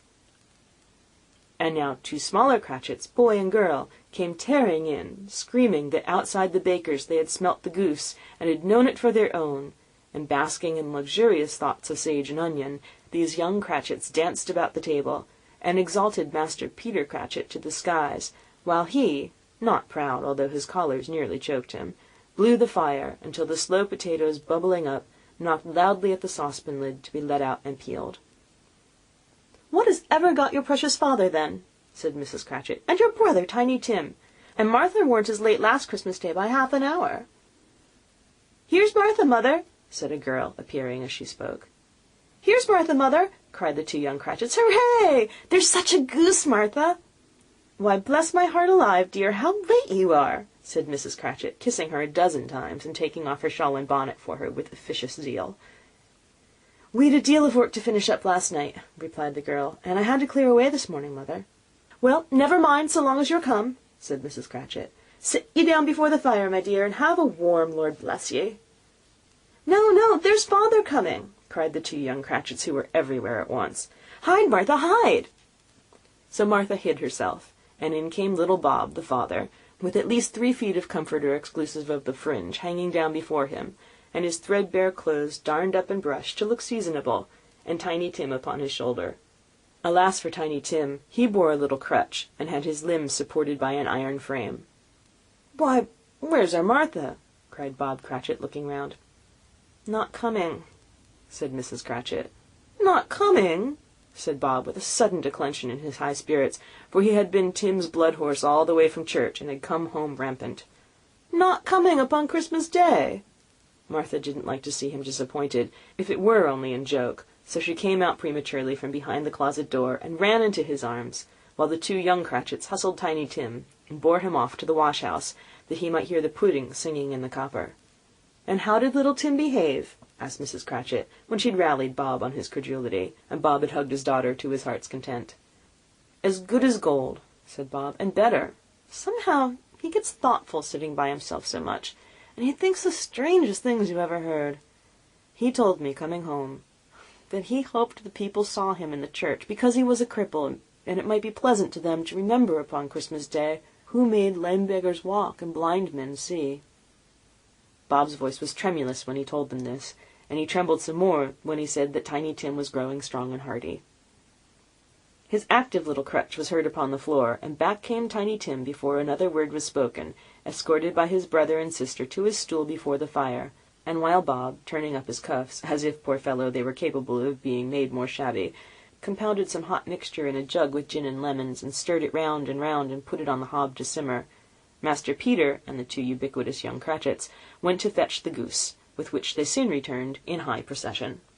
Such a bustle ensued that you might have thought a goose the rarest of all birds, a feathered phenomenon to which a black swan was a matter of course, and in truth it was something very like it in that house. Mrs. Cratchit made the gravy, ready beforehand in a little saucepan, hissing hot. Master Peter mashed the potatoes with incredible vigour. Miss Belinda sweetened up the apple-sauce. Martha dusted the hot plates. Bob took Tiny Tim beside him in a tiny corner at the table. The two young Cratchits set chairs for everybody, not forgetting themselves, and mounting guard upon their posts, crammed spoons into their mouths, lest they should shriek for goose before their turn came to be helped. At last the dishes were set on, and grace was said. It was succeeded by a breathless pause, as Mrs. Cratchit, looking slowly all along the carving-knife, prepared to plunge it in the breast. But when she did, and when the long-expected gush of stuffing issued forth, one murmur of delight arose all around the board, and even Tiny Tim, excited by the two young Cratchits, beat on the table with the handle of his knife, and feebly cried, "Hurrah!" There was never such a goose. Bob said he didn't believe there was ever such a goose cooked. Its tenderness and flavour, size and cheapness were the themes of universal admiration. Eked out by apple-sauce and mashed potatoes, it was a sufficient dinner for the whole family. Indeed, as Mrs. Cratchit said with great delight, surveying one small atom of a bone upon the dish, they hadn't ate it all at last. Yet everyone had had enough, and the youngest Cratchits in particular were steeped in sage and onion to the eyebrows. But now, the plates being changed by Miss Belinda, Mrs. Cratchit left the room alone, too nervous to bear witness, to take the pudding up and bring it in. Suppose it should not be done enough. Suppose it should break in turning out. Suppose somebody should have got over the wall of the backyard and stolen it while they were merry with the goose. A supposition at which the two young Cratchits became livid. All sorts of horrors were supposed. Hello! A great deal of steam. The pudding was out of the copper. A smell like a washing day. That was the cloth. A smell like an eating-house and a pastry-cook's next door to each other, with a laundress's next door to that. That was the pudding. In half a minute Mrs. Cratchit entered, flushed but smiling proudly, with the pudding, like a speckled cannon-ball, so hard and firm, blazing in half a quartern of ignited brandy, and bedight with Christmas hollies stuck into the top. "Oh, a wonderful pudding," Bob Cratchit said, and calmly too, that he regarded it as the greatest success achieved by Mrs. Cratchit since their marriage. Mrs. Cratchit said that now the weight was off her mind, she would confess that she had had her doubts about the quality of flour. Everybody had something to say about it, but nobody said or thought it was at all a small pudding for a large family. It would have been flat heresy to do so. Any Cratchit would have blushed to hint at such a thing. At last the dinner was all done, the cloth cleared, the hearth swept, and the fire made up. The compound in the jug being tasted and considered perfect, apples and oranges were put upon the table, and a shovelful of chestnuts on the fire. Then all the Cratchit family drew around the hearth, in what Bob Cratchit called a circle, meaning half a one, and at Bob Cratchit's elbow stood the family display of glass, 2 tumblers, and a custard cup without a handle. These held the hot stuff from the jug, however, as well as golden goblets would have done, and Bob served it out with beaming looks, while the chestnuts on the fire sputtered and cracked noisily. Then Bob proposed, "A Merry Christmas to us all, my dears. God bless us," which the family re-echoed. "God bless us, every one," said Tiny Tim, the last of all. He sat very close to his father's side upon his little stool. Bob held his withered little hand in his, as if he loved the child and wished to keep him by his side, and dreaded that he might be taken from him. "Spirit," said Scrooge, with an interest he had never felt before, "tell me if Tiny Tim will live." "I see a vacant seat," replied the ghost, "in the poor chimney corner, and a crutch without an owner, carefully preserved. If these shadows remain unaltered by the future, the child will die." "Oh, no," said Scrooge. "Oh, no, kind spirit. Say he will be spared." "If these shadows remain unaltered by the future, none other of my race," returned the ghost, "will find him here. What then? If he be like to die, he had better do it, and decrease the surplus population." Scrooge hung his head to hear his own words quoted by the spirit, and was overcome with penitence and grief. "Man," said the ghost, "if man you be in heart, not adamant, forbear that wicked cant until you have discovered what the surplus is, and where it is. Will you decide what men shall live, what men shall die? It may be that in the sight of heaven you are more worthless and less fit to live than millions like this poor man's child. Oh, God, to hear the insect on the leaf pronouncing on the too much life among his hungry brothers in the dust." Scrooge bent before the ghost's rebuke, and trembling cast his eyes upon the ground, but he raised them speedily on hearing his own name. "Mr. Scrooge," said Bob, "I give you Mr. Scrooge, the founder of the feast." "The founder of the feast, indeed!" cried Mrs. Cratchit, reddening. "I wish I had him here. I'd give him a piece of my mind to feast upon, and I hope he'd have a good appetite for it." "My dear," said Bob, "the children. Christmas Day." "It should be Christmas Day, I am sure," she said, "on which one drinks the health of such an odious, stingy, hard, unfeeling man as Mr. Scrooge. You know he is, Robert. Nobody knows it better than you do, poor fellow." "My dear," was Bob's mild answer, "Christmas Day." "I'll drink to his health for your sake, and the Day's," said Mrs. Cratchit, "but not for his. Long life to him, Merry Christmas, and a Happy New Year. He'll be very merry and very happy, I have no doubt." The children drank the toast after her. It was the first of their proceedings which had no heartiness. Tiny Tim drank it last of all, but he didn't care twopence for it. Scrooge was the ogre of the family. The mention of his name cast a dark shadow on the party, which was not dispelled for full 5 minutes. After it had passed away, they were 10 times merrier than before, from the mere relief of Scrooge the baleful being done with. Bob Cratchit told them how he had a situation in his eye for Master Peter, which would bring in, if obtained, full 5 and 6pence weekly. The 2 young Cratchits laughed tremendously at the idea of Peter's being a man of business, and Peter himself looked thoughtfully at the fire from between his collars, as if he were deliberating what particular investments he should favour when he came into the receipt of that bewildering income. Martha, who was a poor apprentice at a milliner's, then told them what kind of work she had to do, and how many hours she worked at a stretch, and how she meant to lie abed tomorrow morning for a good long rest, tomorrow being a holiday she passed at home. Also, how she had seen a countess and a lord some days before, and how the lord was much about as tall as Peter, at which Peter pulled up his collar so high that you couldn't have seen his head if you'd been there. All this time the chestnuts in the jug went round, and by they had a song about a lost child travelling in the snow, from Tiny Tim, who had a plaintive little voice, and sang it very well indeed. There was nothing of high mark in this. They were not a handsome family, they were not well dressed, their shoes were far from being waterproof, their clothes were scanty, and Peter might have known, and very likely did, the inside of a pawnbroker's. But they were happy, grateful, pleased with one another, and contented with the time, and when they faded they looked happier yet in the bright sprinklings of the spirit's torch at parting. Scrooge had his eye upon them, and especially on Tiny Tim, until the last. By this time it was getting dark, and snowing pretty heavily, and as Scrooge and the spirit went along the streets, the brightness of the roaring fires in the kitchens, parlours, and all sorts of rooms was wonderful. Here the flickering of the blaze showed preparations for a cosy dinner, with hot plates baking through and through before the fire, and deep red curtains ready to be drawn to shut out cold and darkness. There all the children of the house were running out into the snow to meet their married sisters, brothers, cousins, uncles, aunts, and to be the first to greet them. Here again were shadows on the window blind of guests assembling, and there was a group of handsome girls, all hooded and fur-booted, and all chattering at once, tripped lightly off to some near neighbour's house, where, woe upon the single men who saw them enter, artful witches well they knew it, in a glow. But if you had judged from the numbers of people on their way to friendly gatherings, you might have thought that no one was at home to give them welcome when they got there, instead of every house expecting company, and piling up its fires half chimney high. Blessings on it, and how the ghost exulted! How it bared its breadth of breast, and opened its capacious palm, and floated on, outpouring with a generous hand its bright and harmless mirth on everything within its reach.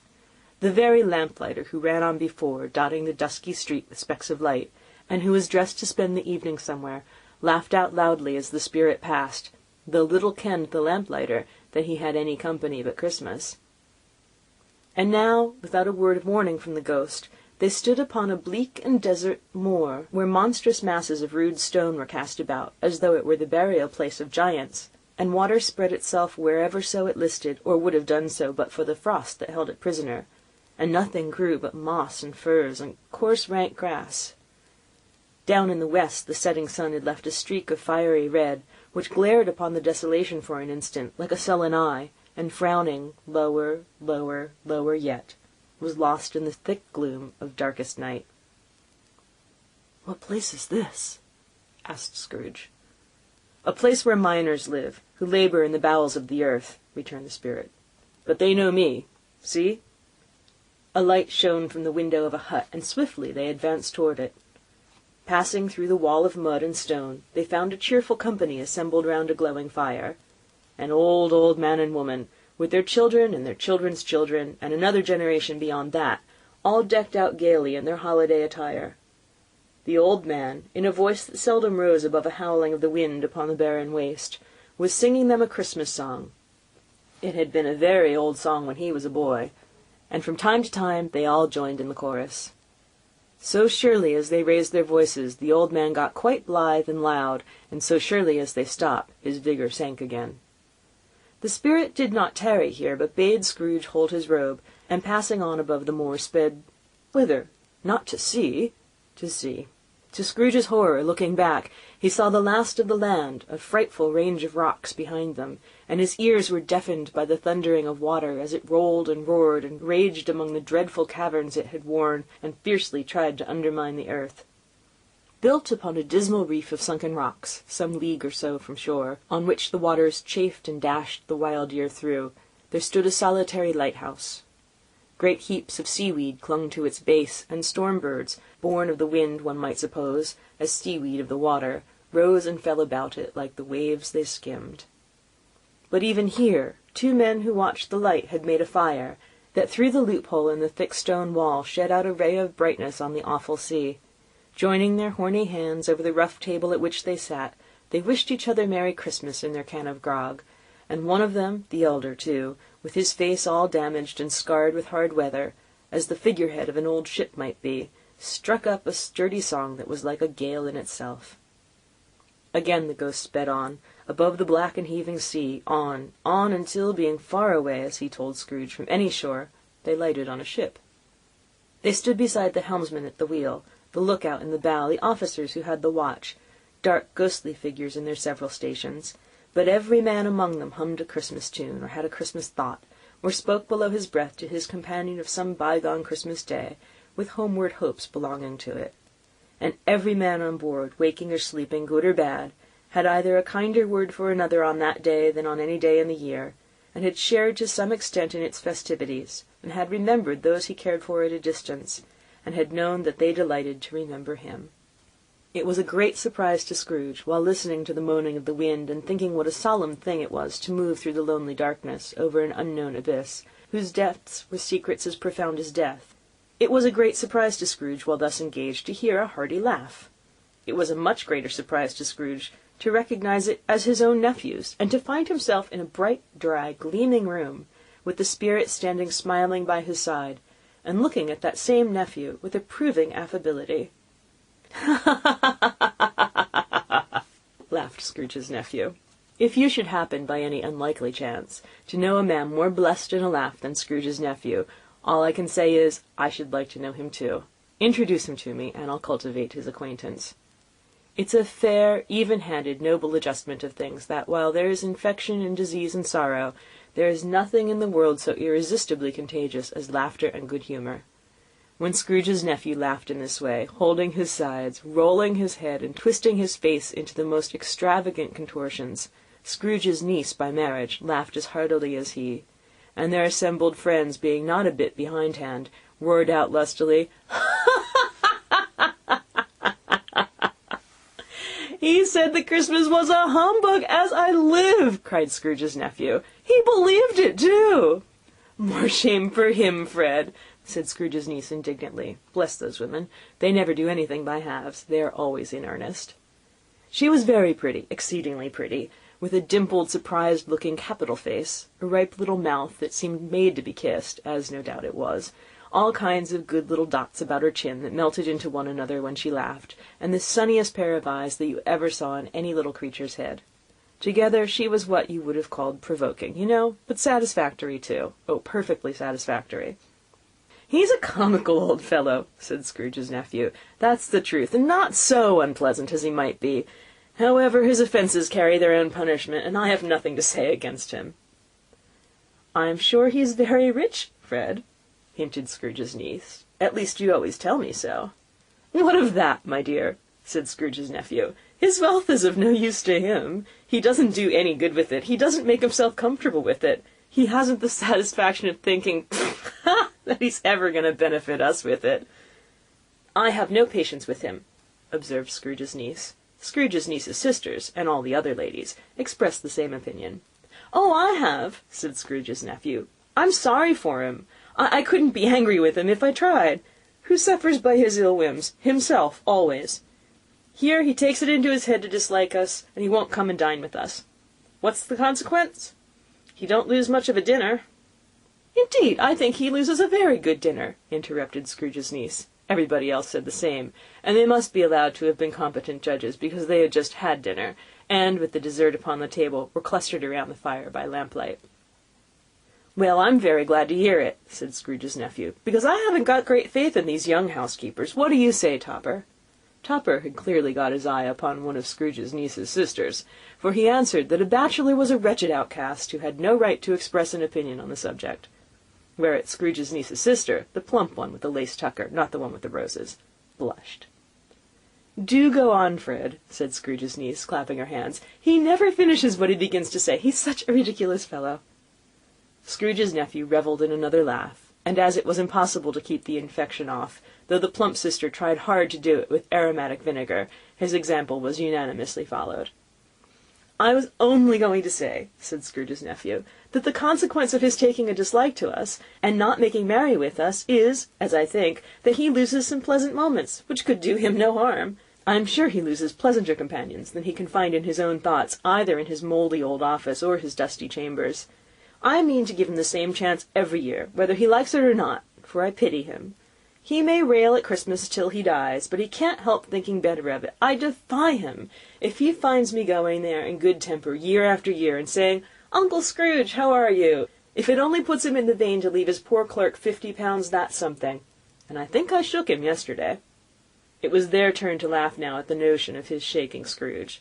But being thoroughly good-natured, and not much caring what they laughed at, so that they laughed at any rate, he encouraged them in their merriment, and passed the bottle joyously.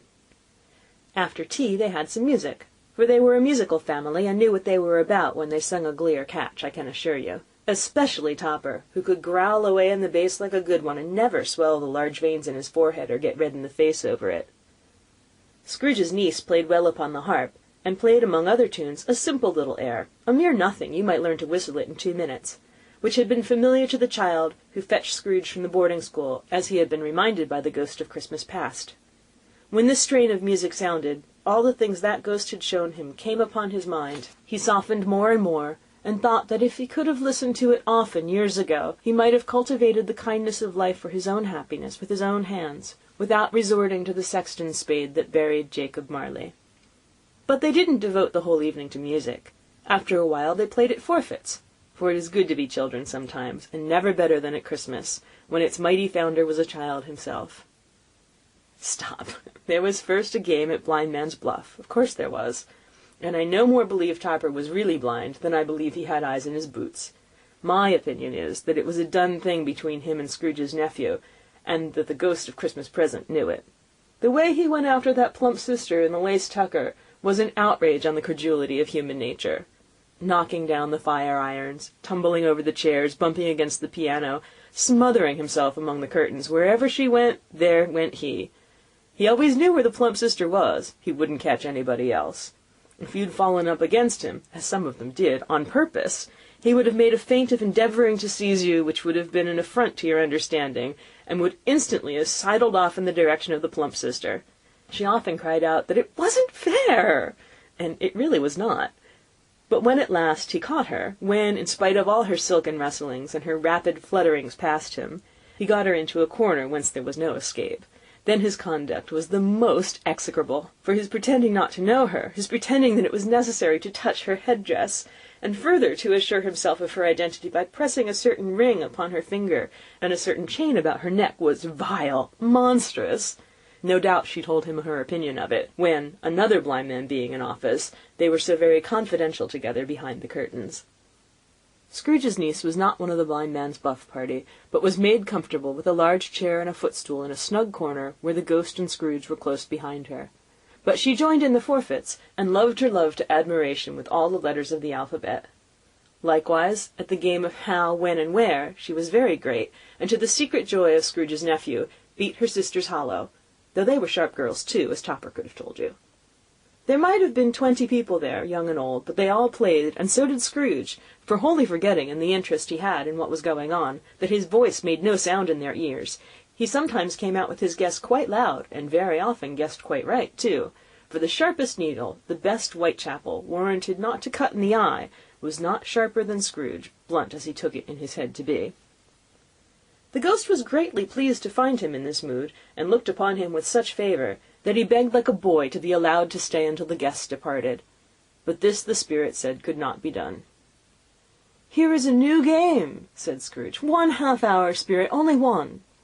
It was a game called Yes and No, where Scrooge's nephew had to think of something, and the rest must find out what, he only answering to their questions yes or no, as the case was. The brisk fire of questioning to which he was exposed elicited from him that he was thinking of an animal, a live animal, a rather disagreeable animal, a savage animal, an animal that growled and grunted sometimes, and talked sometimes, and lived in London, and walked about the streets, and wasn't made a show of, and wasn't led by anybody, and didn't live in a menagerie, and was never killed in the market, was not a horse, or an ass, or a cow, or a bull, or a tiger, or a dog, or a pig, or a cat, or a bear. At every fresh question that was put to him, this nephew burst into a fresh roar of laughter, and was so inexpressibly tickled that he was obliged to get off the sofa and stamp. At last the plump sister, falling into a similar state, cried out, "I've found it out! I know what it is, Fred, I know what it is!" "What is it?" cried Fred. "It's your Uncle Scrooge!" Which it certainly was. Admiration was the universal sentiment, though some had objected that the reply, "Is it a bear?" ought to have been yes, inasmuch as an answer in the negative was sufficient to have diverted their thoughts from Mr. Scrooge, supposing that they ever had any tendency that way. "He has given us plenty of merriment, I'm sure," said Fred, "and it would be ungrateful not to drink his health. Here's a glass of mulled wine, ready to our hand at the moment, and I say, Uncle Scrooge!" "Well, Uncle Scrooge!" they cried. "A Merry Christmas and a Happy New Year to the old man, whatever he is," said Scrooge's nephew. "He wouldn't take it from me, but he may have it none the less. Uncle Scrooge!" Uncle Scrooge had imperceptibly become so gay and light of heart that he would have pledged the unconscious company in return, and thanked them in an inaudible speech if the ghost had given him time. But the whole scene passed off in the breath of the last words spoken by his nephew, and he and the spirit were again upon their travels. Much they saw, and far they went, and many homes they visited, but always with a happy end. The spirit stood beside sick beds, and they were cheerful; on foreign lands, and they were close at home; by struggling men, and they were patient in their greater hope; by poverty, and it was rich. In almshouse, hospital, and jail, in misery's every refuge, where vain man in his little brief authority had not made fast the door and barred the spirit out, he left his blessing, and taught Scrooge his precepts. It was a long night, if it were only a night, but Scrooge had his doubts of this, because the Christmas holidays appeared to be condensed into the space of time they passed together. It was strange, too, that while Scrooge remained unaltered in his outward form, the ghost grew older, clearly older. Scrooge had observed this change, but never spoke of it until they left a children's Twelfth-night party, when, looking at the spirit as they stood together in an open place, he noticed that its hair was grey. "Are spirits' lives so short?" asked Scrooge. "My life upon this globe is very brief," replied the ghost. "It ends tonight." "Tonight!"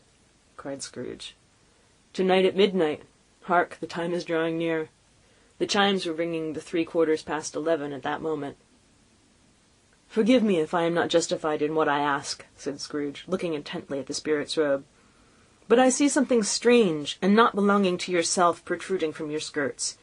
Is it a foot or claw?" "It might be a claw, for flesh there is upon it," was the spirit's sorrowful reply. "Look here." From the foldings of its robe it brought 2 children, wretched, abject, frightful, hideous, miserable. They knelt down at its feet and clung upon the outside of its garment. "Oh, man, look here. Look down here," exclaimed the ghost. They were a boy and girl, yellow, meagre, ragged, scowling, wolfish, but prostrate, too, in their humility.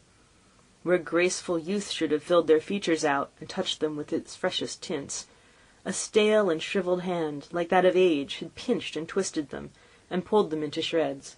Where angels might have sat enthroned, devils lurked, and glared out menacing. No change, no degradation, no perversion of humanity in any grade, through all the mysteries of wonderful creation, has monsters half so horrible and dread. Scrooge started back, appalled. Having them shown to him in this way, he tried to say that they were fine children, but the words choked themselves rather than be parties to a lie of such enormous magnitude. "Spirit, are they yours?" Scrooge could say no more. "They are man's," said Spirit, looking down upon them. "And they cling to me, appealing from their fathers. This boy is ignorance, this girl is want. Beware them both in all of their degree, but most of all beware this boy, for on his brow I see what written which is doom, unless the writing be erased." "Deny it," cried the spirit, stretching out his hands toward the city. "Slander those who tell it ye. Admit it for your facetious purposes, and make it worse. And bide the end." "Have they no refuge or resource?" cried Scrooge. "Are there no prisons?" said the spirit, turning on him for the last time with his own words. "Are there no workhouses?" The bell struck 12. Scrooge looked about him for the ghost and saw it not. As the last stroke ceased to vibrate, he remembered the prediction of old Jacob Marley, and lifted up his eyes, beheld a solemn phantom, draped and hooded, coming like a mist along the ground towards him. End of Stave 3. A Christmas Carol by Charles Dickens. Stave 4. The Last of the Spirits. The phantom slowly, gravely, silently approached. When it came near him, Scrooge bent down upon his knee, for in the very air through which this spirit moved it seemed to scatter gloom and mystery.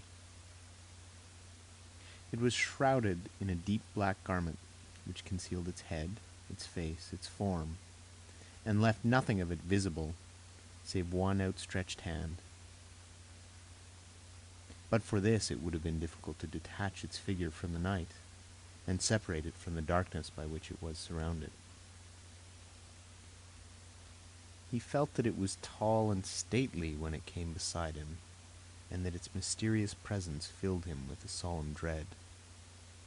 He knew no more, for the spirit neither spoke nor moved.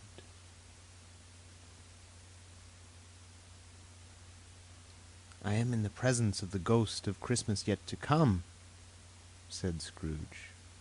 The spirit answered not, but pointed onward with its hand.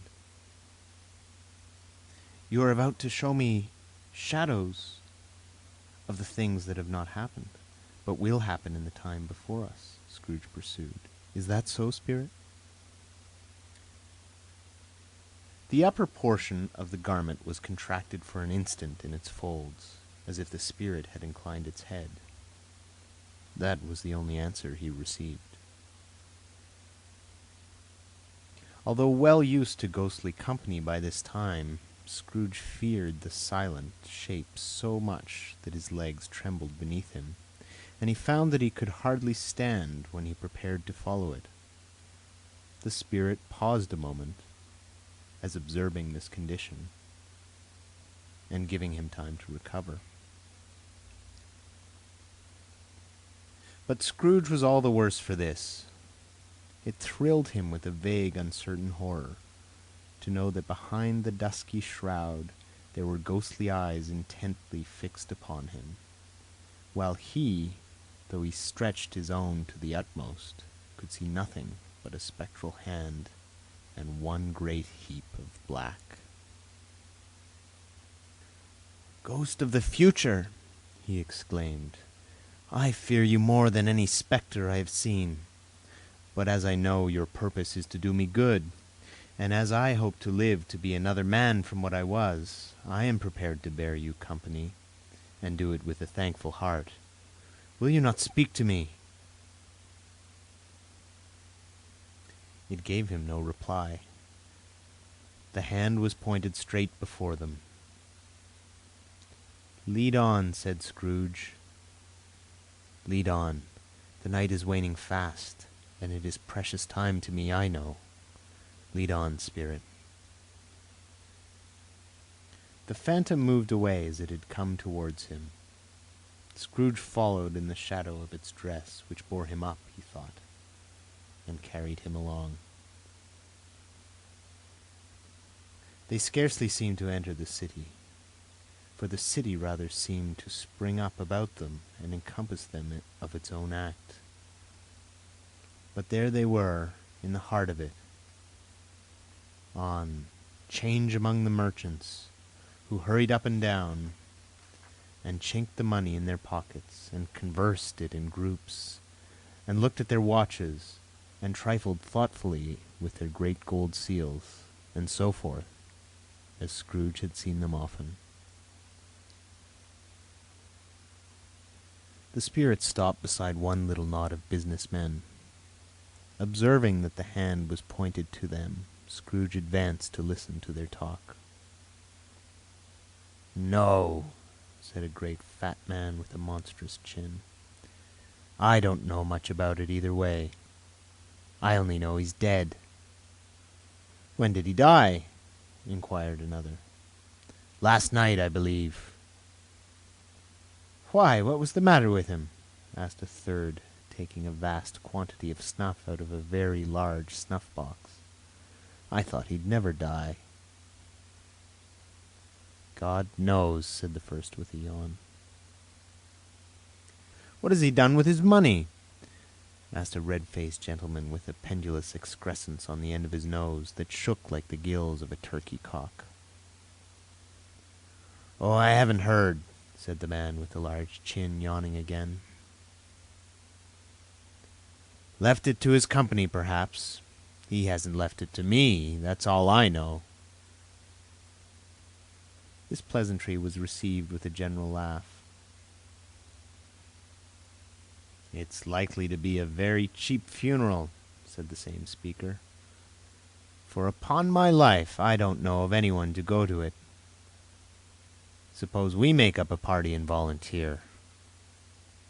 "I don't mind going if a lunch is provided," observed the gentleman with the excrescence on his nose, "but I must be fed if I make one." Another laugh. "Well, I'm the most disinterested among you, after all," said the first speaker, "for I never wear black gloves, and I never eat lunch. But I'll offer to go if anyone else will. When I come to think of it, I'm not at all sure that I wasn't his most particular friend, for we used to stop and speak whenever we met. Bye-bye." Speakers and listeners strolled away and mixed with other groups. Scrooge knew the men and looked towards the spirit for an explanation. The phantom glided into a street. Its finger pointed to two persons meeting. Scrooge listened again, thinking that the explanation might lie here. He knew these men also perfectly. They were men of business, very wealthy, and of great importance. He had made a point always of standing well in their esteem. In a business point of view, that is, strictly in a business point of view.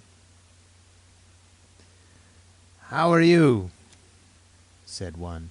"How are you?" returned the other. "Well," said the first one, "Old Scratch has got his own at last, eh?" "So I'm told," returned the second. "Cold, isn't it?" "Seasonable for Christmas time. You're not a skater, I suppose?" "No, no, something else to think of. Good morning." Not another word. That was their meeting, their conversation, and their parting. Scrooge was at first inclined to be surprised that the spirit should attach importance to conversations apparently so trivial. But feeling assured that they must have some hidden purpose, he set himself to consider what it was likely to be. They could scarcely be supposed to have any bearing on the death of Jacob, his old partner, for that was past, and this ghost providence was the future. Nor could he think of anyone immediately connected with himself, to whom he could apply them. But nothing doubting that to whomsoever they applied, they had some latent moral for his own improvement, he resolved to treasure up every word he heard, and everything he saw, and especially to observe the shadow of himself when it appeared. For he had an expectation that the conduct of his future self would give him the clue he missed, and would render the solution of these riddles easy. He looked about in that very place for his own image, but another man stood in his accustomed corner, and though the clock pointed to his usual time of day for being there, he saw no likeness of himself among the multitudes that poured in through the porch. It gave him little surprise, however, for he had been revolving in his mind a change of life, and thought and hoped he saw his newborn resolutions carried out in this. Quiet and dark beside him stood the phantom with its outstretched hand. When he roused himself from his thoughtful quest, he fancied from the turn of the hand and its situation in reference to himself that the unseen eyes were looking at him keenly. It made him shudder and feel very cold. They left the busy scene and went into an obscure part of town where Scrooge had never penetrated before, although he recognized its situation and its bad repute. The ways were foul and narrow, the shops and houses wretched, the people half-naked, drunken, slipshod, ugly. Alleys and archways, like so many cesspools, disgorged their offences of smell and dirt and life upon the straggling streets, and the whole quarter reeked with crime, with filth and misery. Far in this den of infamous resort, there was a low-browed beetling shop below a penthouse roof, where iron, old rags, bottles, bones, and greasy offal were bought. Upon the floor within were piled up heaps of rusty keys, nails, chains, hinges, files, scales, weights, and refuse iron of all kinds. Secrets that few would like to scrutinize were bred and hidden in the mountains of unseemly rags, masses of corrupted fat, and sepulchres of bones. Sitting in among the wares he dealt in, by a charcoal stove made of old bricks, was a gray-haired rascal, nearly 70 years of age, who had screened himself from the cold air without by a frowsy curtaining of miscellaneous tatters, hung upon a line, and smoked his pipe in all the luxury of calm retirement.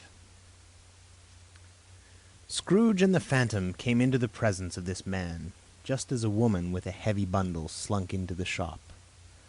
But she had scarcely entered when another woman, similarly laden, came in too, and she was closely followed by a man in faded black, who was no less startled by the sight of them than they had been upon the recognition of each other.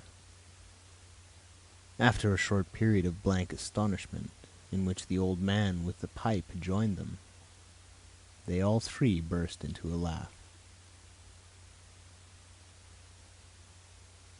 "Let the charwoman alone to be the first," cried she who entered first. "Let the laundress alone to be the second, and let the undertaker's man alone to be the third. Look here, old Joe, here's a chance. They haven't all three met here without meaning it." "You couldn't have met in a better place," said old Joe, removing his pipe from his mouth. "Come into the parlor. You were made free of it long ago, you know. And the other two ain't strangers.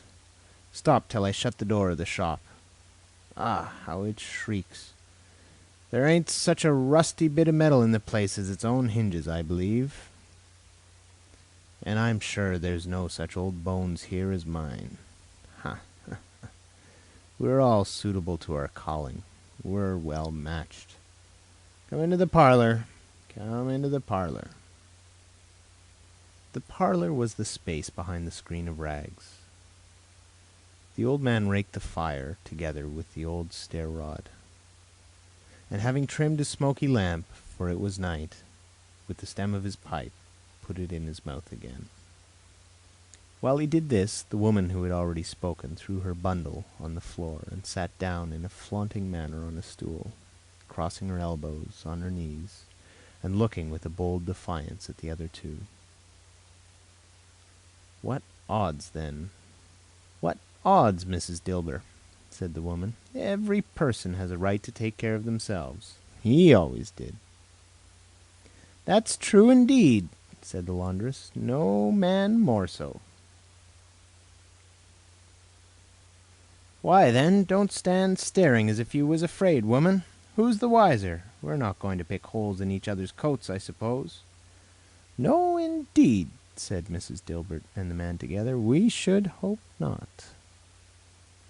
"Very well, then," cried the woman. "That's enough.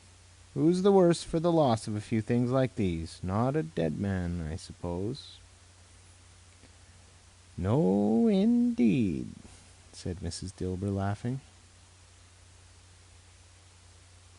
"If he wanted to keep 'em after he was dead, wicked old screw," pursued the woman, "why wasn't he natural in his lifetime? If he had been, he'd have had someone to look after him when he was struck with death, instead of lying gasping out his last there, alone by himself." "It's the truest word that ever was spoke," said Mrs. Dilber. "It's a judgment on him." "I wish it was a little heavier judgment," replied the woman. "And it should have been, you may depend upon it, if I could have laid my hands on anything else. Open that bundle, old Joe, and let me know the value of it. Speak out plain. I'm not afraid to be the first, nor afraid for them to see it. We know pretty well that we were helping ourselves before we met here, I believe. It's no sin. Open the bundle, Joe." But the gallantry of her friends would not allow for this, and the man, in faded black, mounting the breech first, produced his plunder. It was not extensive. A seal or two, a pencil case, a pair of sleeve buttons, and a brooch of no great value were all. They were severally examined and appraised by old Joe, who chalked the sums he was disposed to give for each upon the wall, and added them up into a total when he found there was nothing more to come. "That's your account," said Joe, "and I wouldn't give another sixpence if I was to be boiled for not doing it. Who's next?" Mrs. Dilber was next. Sheets and towels, a little wearing apparel, 2 old-fashioned silver teaspoons, a pair of sugar tongs, and a few boots. Her account was stated on the wall in the same manner. I always give too much to the ladies. It's a weakness of mine. That's the way I ruin myself," said old Joe. "That's your account. If you asked me for another penny, and made it an open question, I'd repent of being so liberal and knock off a half-crown. "And now undo my bundle, Joe," said the first woman.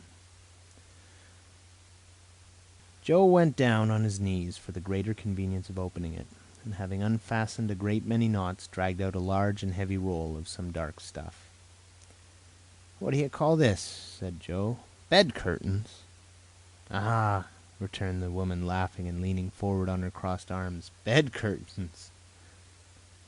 You don't mean to say you took him down, rings and all, with him lying there?" said Joe. "Yes, I do," replied the woman, "and why not?" "You were born to make your fortune," said Joe, "and you'll certainly do it." "I certainly shan't hold my hand when I can get anything in it by reaching it out, for the sake of such a man as he was, I promise you, Joe," returned the woman coolly. "Don't drop oil upon the blankets now." "His blankets?" asked Joe. "Who else's do you think?" replied the woman. "He isn't likely to take cold without 'em, I dare say." "I hope he didn't die of anything catching, eh?" said old Joe, stopping in his work and looking up. "Don't you be afraid of that," returned the woman. "I ain't so fond of his company that I'd loiter about him for such things if he did. You may look through that shirt till your eyes ache, but you won't find a hole in it, nor a threadbare place. It's the best he had, and a fine one, too. They'd have wasted it if it hadn't been for me." And what do you call wasting of it?" asked old Joe. "Putting it on him to be buried in, to be sure," replied the woman with a laugh. "Somebody was fool enough to do it, but I took it off again. If calico ain't good enough for such a purpose, it isn't good enough for anything. It's quite as becoming to the body. He can't look uglier than he did in that one." Scrooge listened to this dialogue in horror. As they sat grouped about their spoil, in the scanty light afforded by the old man's lamp, he viewed them with a detestation and disgust which could hardly have been greater, though they had been obscene demons, marketing the corpse itself. "Ha, ha, ha!" laughed the same woman when old Joe, producing a flannel bag with money in it, told out their several gains upon the ground. "This is the end of it, you see. He frightened everyone away from him when he was alive, to profit us when he was dead. Ha, ha, ha!" "Spirit!" said Scrooge, shuddering from head to foot. I see. The case of this unhappy man might be my own. My life tends that way now. Merciful heaven, what is this?" He recoiled in terror, for the scene had changed, and now he almost touched a bed, a bare, uncurtained bed, on which, beneath a ragged sheet, there lay a something covered up, which, though it was dumb, announced itself in awful language. The room was very dark, too dark to be observed with any accuracy, though Scrooge glanced round it in obedience to a secret impulse, anxious to know what kind of room it was. A pale light, rising in the outer air, fell straight upon the bed, and on it, plundered and bereft, unwatched, unwept, uncared for, was the body of this man. Scrooge glanced towards the phantom. Its steady hand was pointed to the head. The cover was so carelessly adjusted that the slightest raising of it, the motion of a finger upon Scrooge's part, would have disclosed the face. He thought of it, felt how easy it would be to do, and longed to do it, but had no more power to withdraw the veil than to dismiss the spectre at his side.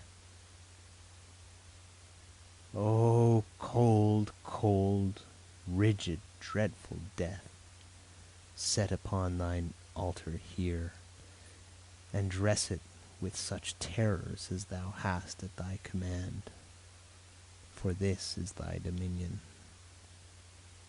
But of the loved, revered, and honored head thou canst not turn one hair to thy dead purposes, or make one feature odious. It is not that the hand is heavy, and will fall down when released. It is not that the heart and pulse are still, but that the hand was open, generous, and true. The heart brave, warm, and tender, the pulse a man's. Strike, shadow, strike, and see his good deeds springing from the wound. to sow the world with life immortal.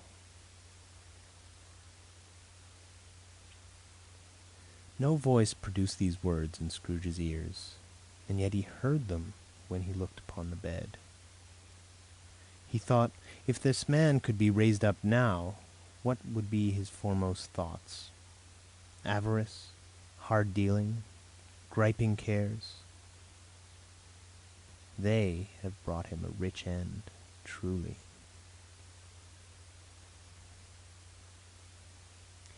He lay in the dark, empty house with not a man, a woman, or a child to say that he was kind to me in this or that, and for the memory of one kind word, I will be kind to him. A cat was tearing at the door, and there was the sound of gnawing rats beneath the hearthstone. What they wanted in the room of death, and why they were so restless and disturbed, Scrooge did not dare to think. "Spirit," he said, "this is a fearful place. In leaving it, I shall not leave its lesson, trust me. Let us go." Still, the ghost pointed with an unmoved finger to the head. "I understand you," Scrooge returned, "and I would do it if I could.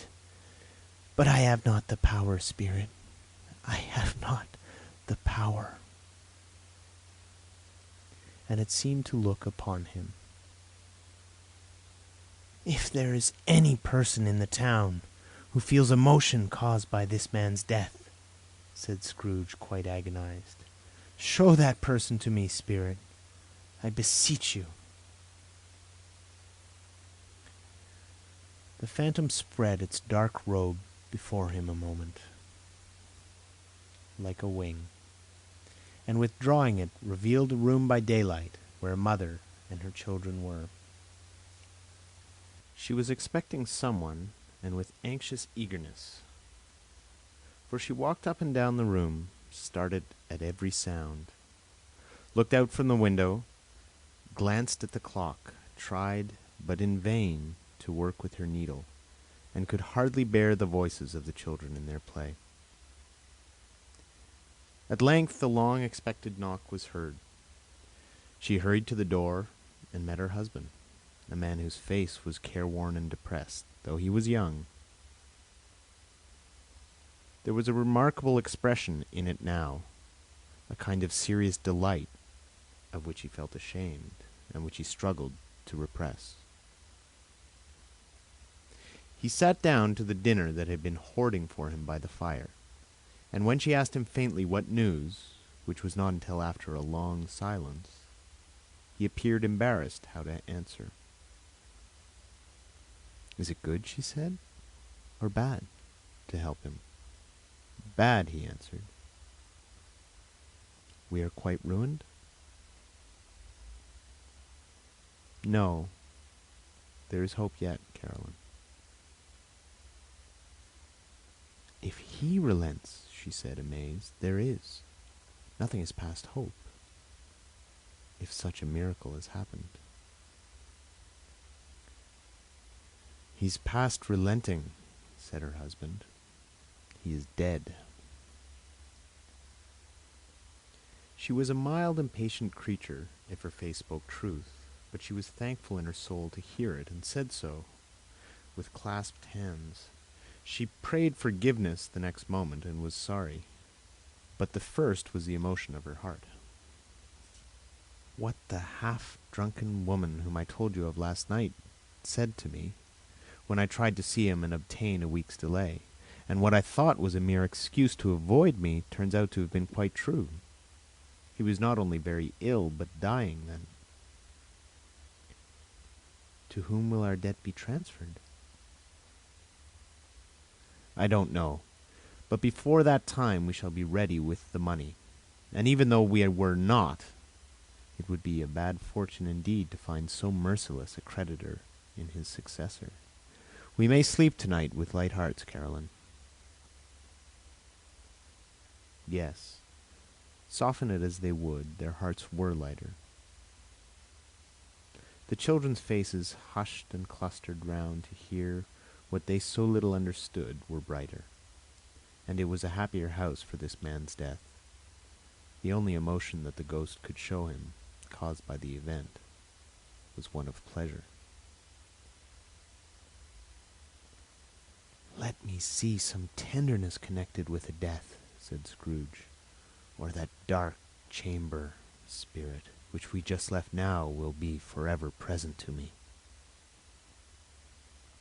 The ghost conducted him through several streets familiar to his feet, and as they went along, Scrooge looked here and there to find himself, but nowhere was he to be seen. They entered poor Bob Cratchit's house, the dwelling he had visited before, and found the mother and the children seated round the fire. Quiet, very quiet. The noisy little Cratchits were still as statues in one corner, and sat looking up at Peter, who had a book before him. The mother and her daughters were engaged in sewing, but surely they were very quiet. And he took a child and set him in the midst of them. Where had Scrooge heard those words? He had not dreamed them. The boy must have read them out, as he and the spirit crossed the threshold. Why did he not go on? The mother laid her work upon the table and put her hands up to her face. "The color hurts my eyes," she said. "The color? Ah, poor Tiny Tim." "They're better now again," said Cratchit's wife. "It makes them weak by candlelight. I wouldn't show weak eyes to your father when he comes home, for the world. It must be near his time." "Past it, rather," Peter answered, shutting up his book. "But I think he has walked a little slower than he used these last few evenings, mother." They were very quiet again. At last she said, and in a steady, cheerful voice that only faltered once, I have known him to walk with Tiny Tim upon his shoulder, very fast indeed." "And so have I," cried Peter, "often." "And so have I," exclaimed another. So had all. "But he was very light to carry," she resumed, intent upon her words, "and his father loved him so that it was no trouble. No trouble. And there is your father at the door."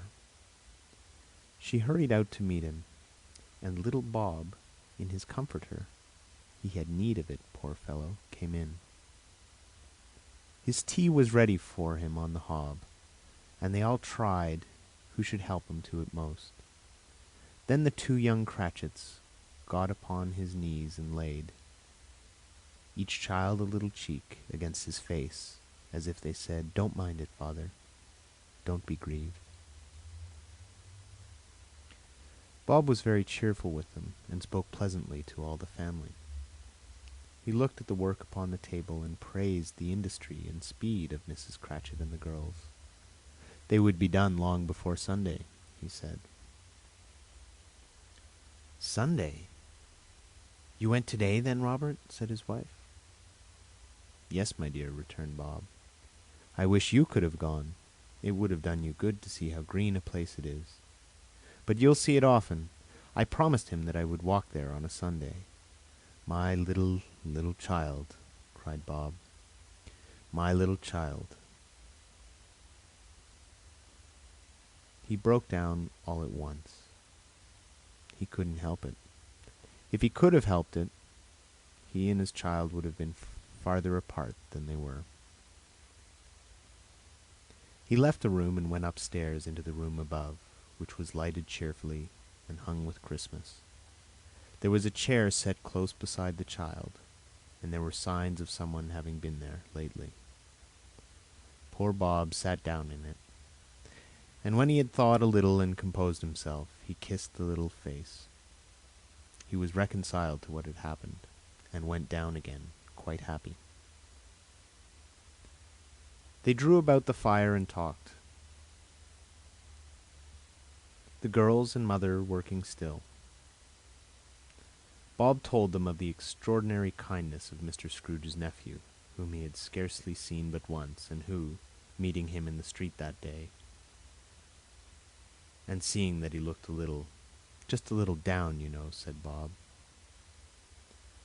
inquired what had happened to distress him. On which, said Bob, for he's the pleasantest spoken gentleman you have ever heard, I told him, I am heartily sorry for it, Mr. Cratchit, he said, and heartily sorry for your good wife. By the by, how he ever knew that, I don't know. Knew what, my dear? Why, that you were a good wife, replied Bob.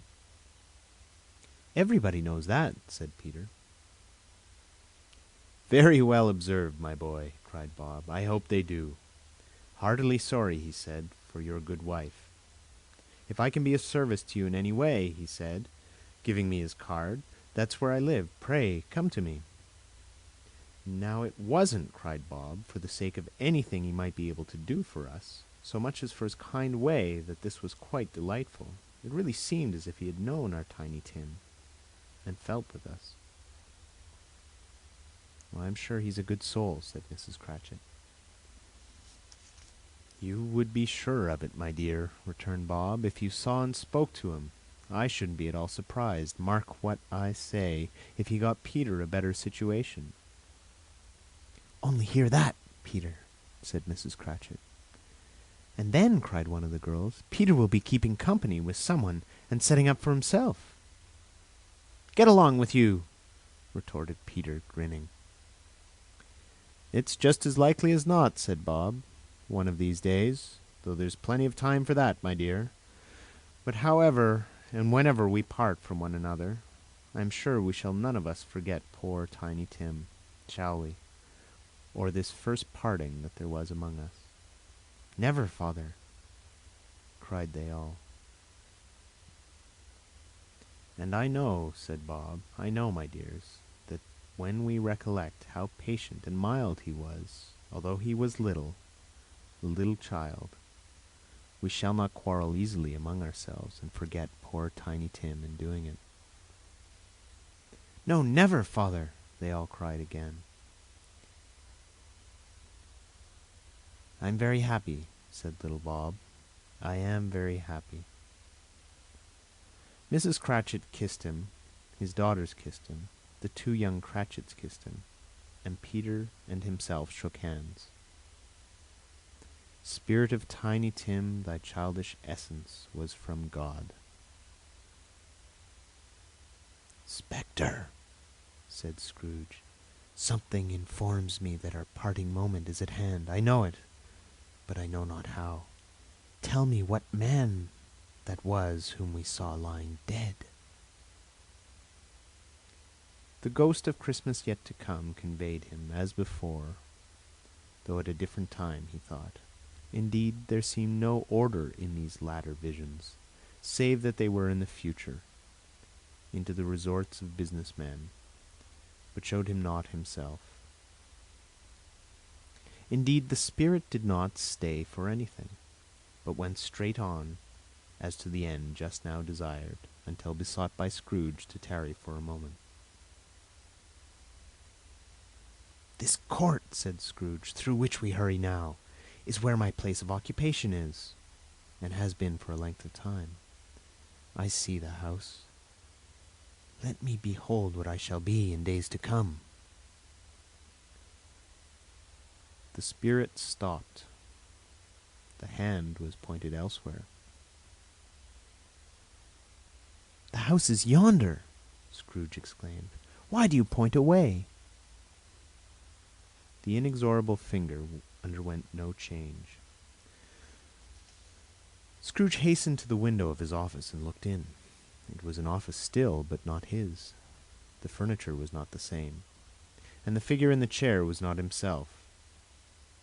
The phantom pointed as before. He joined it once again, and wondering why and whither he had gone, accompanied it until they reached an iron gate. He paused to look round before entering. A churchyard. Here, then, the wretched man whose name he had now to learn lay underneath the ground. It was a worthy place, walled in by houses, overrun by grass and weeds, the growth of vegetation's death, not life. Choked up with too much burying, fat with repleted appetite, a worthy place. The spirit stood among the graves and pointed down to one. He advanced towards it trembling. The phantom was exactly as it had been, but he dreaded that he saw new meaning in its solemn shape. "Before I draw nearer to that stone to which you point," said Scrooge, "answer me one question. Are these the shadows of the things that will be? Or are they shadows of things that may be only?" Still, the ghost pointed downward to the grave by which it stood. "Men's courses will foreshadow certain ends, to which, if persevered in, they must lead," said Scrooge. "But if the courses be departed from, the ends will change. Say it is thus with what you show me." The spirit was immovable as ever. Scrooge crept towards it, trembling as he went, and following the finger, read upon the stone of the neglected grave his own name, Ebenezer Scrooge. The last of the spirits. "Am I that man who lay upon the bed?" he cried upon his knees. The finger pointed from the grave to him and back again. "No, spirit, oh, no, no!" The finger still was there. "Spirit," he cried, tight clutching at its robe, "hear me! I am not the man I was. I will not be the man I must have been for this intercourse. Why show me this if I am past all hope?" For the first time the hand appeared to shake. "Good spirit," he pursued, as down upon the ground he fell before it, "your nature intercedes for me, and pities me. Assure me that I yet may change these shadows you have shown me, by an altered life." The kind hand trembled. "I will honor Christmas in my heart, and try to keep it all the year. I will live in the past, the present, and the future. The spirits of all three shall strive within me. I will not shut out the lessons that they teach.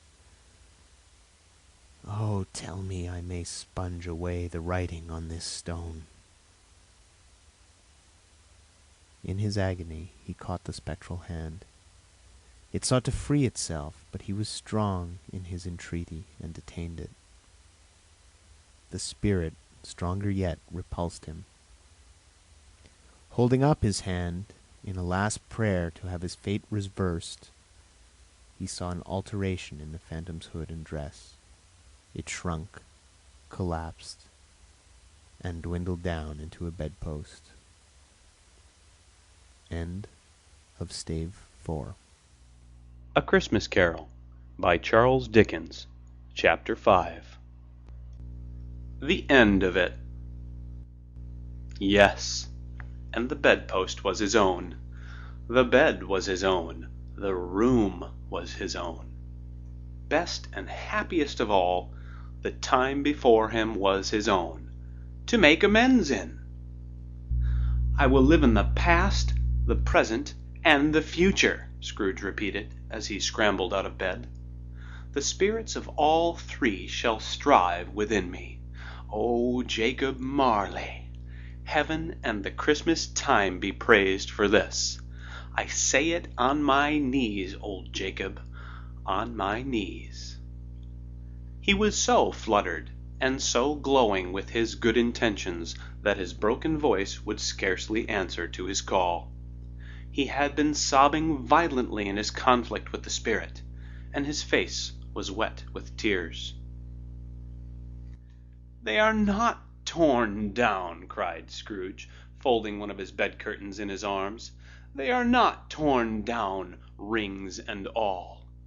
They are here. I am here. The shadows of the things that would have been may be dispelled. They will be. I know they will." His hands were busy with his garments all this time, turning them inside out, putting them on upside down, tearing them, mislaying them, making them parties to every kind of extravagance. "I don't know what to do," cried Scrooge, laughing and crying in the same breath, making a perfect raccoon of himself with his stockings. "I am light as a feather. I am happy as an angel. I am as merry as a schoolboy. I am as giddy as a drunken man. A Merry Christmas to everybody. A Happy New Year to all the world. Hello here! Whoop! Hello!" He had frisked into the sitting-room and was now standing there, perfectly winded. "There's the saucepan that the gruel was in," cried Scrooge, starting off again and going round the fireplace. "There's the door by which the ghost of Jacob Marley entered. There's the corner where the ghost of Christmas Present sat. There's the window where I saw the wandering spirits. It's all right. It's all true. It all happened. Ha ha ha!" Really, for a man who had been out of practice for so many years, it was a splendid laugh, a most illustrious laugh, the father of a long, long line of brilliant laughs. "I don't know what day of the month it is," said Scrooge. "I don't know how long I've been among the spirits. I don't know anything. I'm quite a baby.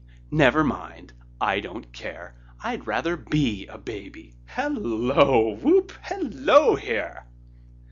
He was checked in his transports by the churches ringing out the lustiest peals he had ever heard. Clash, clang, hammer, ding, dong, bell, bell, dong, ding, hammer, clang, clash. Oh, glorious, glorious. Running to the window, he opened it and put out his head. No fog, no mist. Clear, bright, jovial, stirring, cold. Cold piping for the blood to dance to. Golden sunlight, heavenly sky, sweet fresh air, merry bells. Oh, glorious, glorious. "What's today?" cried Scrooge, calling downward to a boy in Sunday clothes, who perhaps had loitered in to look about him. "Eh?" returned the boy, with all his might of wonder. "What's today, my fine fellow?" said Scrooge. "Today," replied the boy. "Why, Christmas Day." "It's Christmas Day," said Scrooge to himself. "I haven't missed it. The spirits have done it all in one night. They can do anything they like. Of course they can. Of course they can. Hello, my fine fellow." "Hello," returned the boy. "Do you know the poulterers in the next street but one at the corner?" Scrooge inquired. "I should hope I did," replied the lad. "An intelligent boy," said Scrooge. "A remarkable boy. Do you know whether they've sold the prize turkey that was hanging up there? Not the little prize turkey, the big one?" "What, the one as big as me?" returned the boy. "What a delightful boy," thought Scrooge. "It's a pleasure to talk to him. Yes, my buck!" "It's hanging there now," replied the boy. "Is it?" said Scrooge. "Go and buy it." "Walk exclaimed the boy. "No, no, I am in earnest. Go and buy it, and tell 'em to bring it here, that I may give them the direction where to take it. Come back with the man, and I'll give you a shilling. Come back with him in less than 5 minutes, and I'll give you half a crown." The boy was off like a shot. He must have had a steady hand at a trigger who could have got a shot off half so fast. "I'll send it to Bob Cratchit's," whispered Scrooge, rubbing his hands and splitting with a laugh. "He shan't know who sends it. It's twice the size of Tiny Tim. Joe Miller never made such a joke as sending it to Bob's will be." The hand in which he wrote the address was not a steady one, but write it he did, somehow, and went downstairs to open the street door, ready for the coming of the poulterer's man. As he stood there, waiting his arrival, the knocker caught his eye. "I shall love it as long as I live," cried Scrooge, patting it with his hand. "I scarcely ever looked at it before. What an honest expression it has in its face! It's a wonderful knocker. Here's the turkey. Hello! Whoop! How are you? Merry Christmas!" It was a turkey. He never could have stood upon his legs, that bird. He would have snapped 'em short off in a minute, like sticks of sealing wax.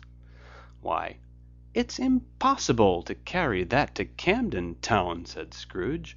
"You must have a cab." The chuckle with which he said this, and the chuckle with which he paid for the turkey, and the chuckle with which he paid for the cab, and the chuckle with which he recompensed the boy, were only to be exceeded by the chuckle with which he sat down breathless in his chair again, and chuckled till he cried.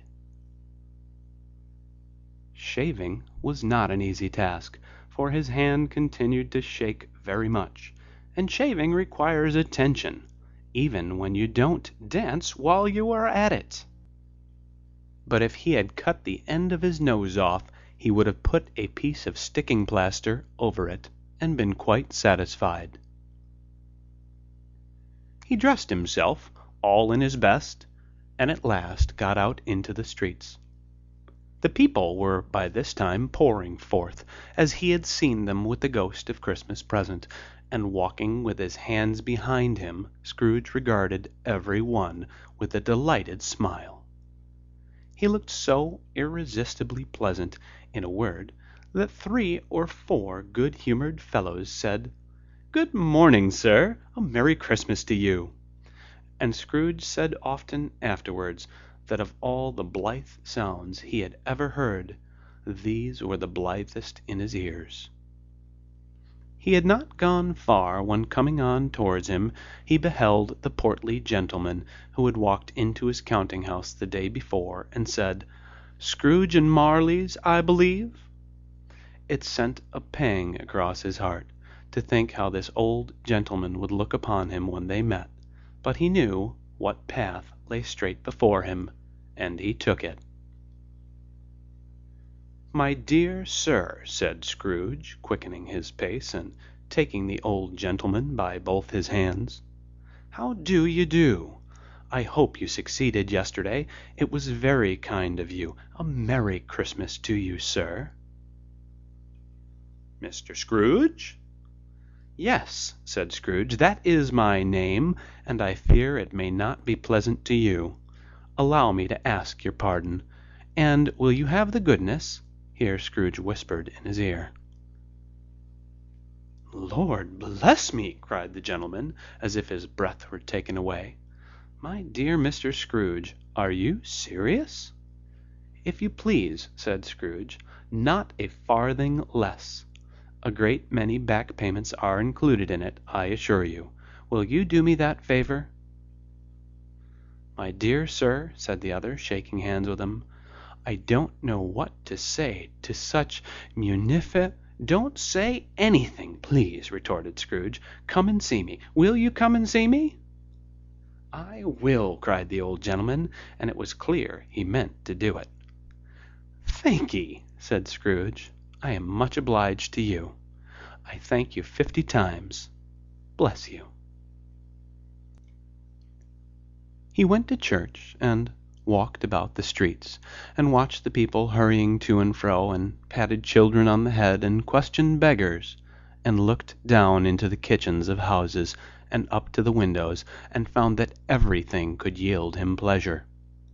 He had never dreamed that any walk, that anything, could give him so much happiness. In the afternoon he turned his steps towards his nephew's house. He passed the door a dozen times before he had the courage to go up and knock, but he made a dash and did it. "Is your master at home, my dear?" said Scrooge to the girl. Nice girl, very. "Yes, sir." "Where is he, my love?" said Scrooge. "He's in the dining room, sir, along with mistress. I'll show you upstairs, if you please." "Thank'ee. He knows me," said Scrooge, with his hand already on the dining-room lock. "I'll go in here, my dear." He turned it gently, and sidled his face in round the door. They were looking at the table, which was spread out in great array, for these young housekeepers are always nervous on such points, and like to see that everything is right. "Fred!" said Scrooge. Dear heart alive, how his niece by marriage started! Scrooge had forgotten for the moment about her sitting in the corner with the footstool, or he wouldn't have done it on any account. "Why, bless my soul!" cried Fred. "Who's that?" "It's I, your Uncle Scrooge. I have come to dinner. Will you let me in, Fred?" Let him in. It's a mercy he didn't shake his arm off. He was at home in 5 minutes. Nothing could be heartier. His niece looked just the same. So did Topper when he came. So did the plump sister when she came. So did everyone when they came. Wonderful party, wonderful games, wonderful unanimity, wonderful happiness.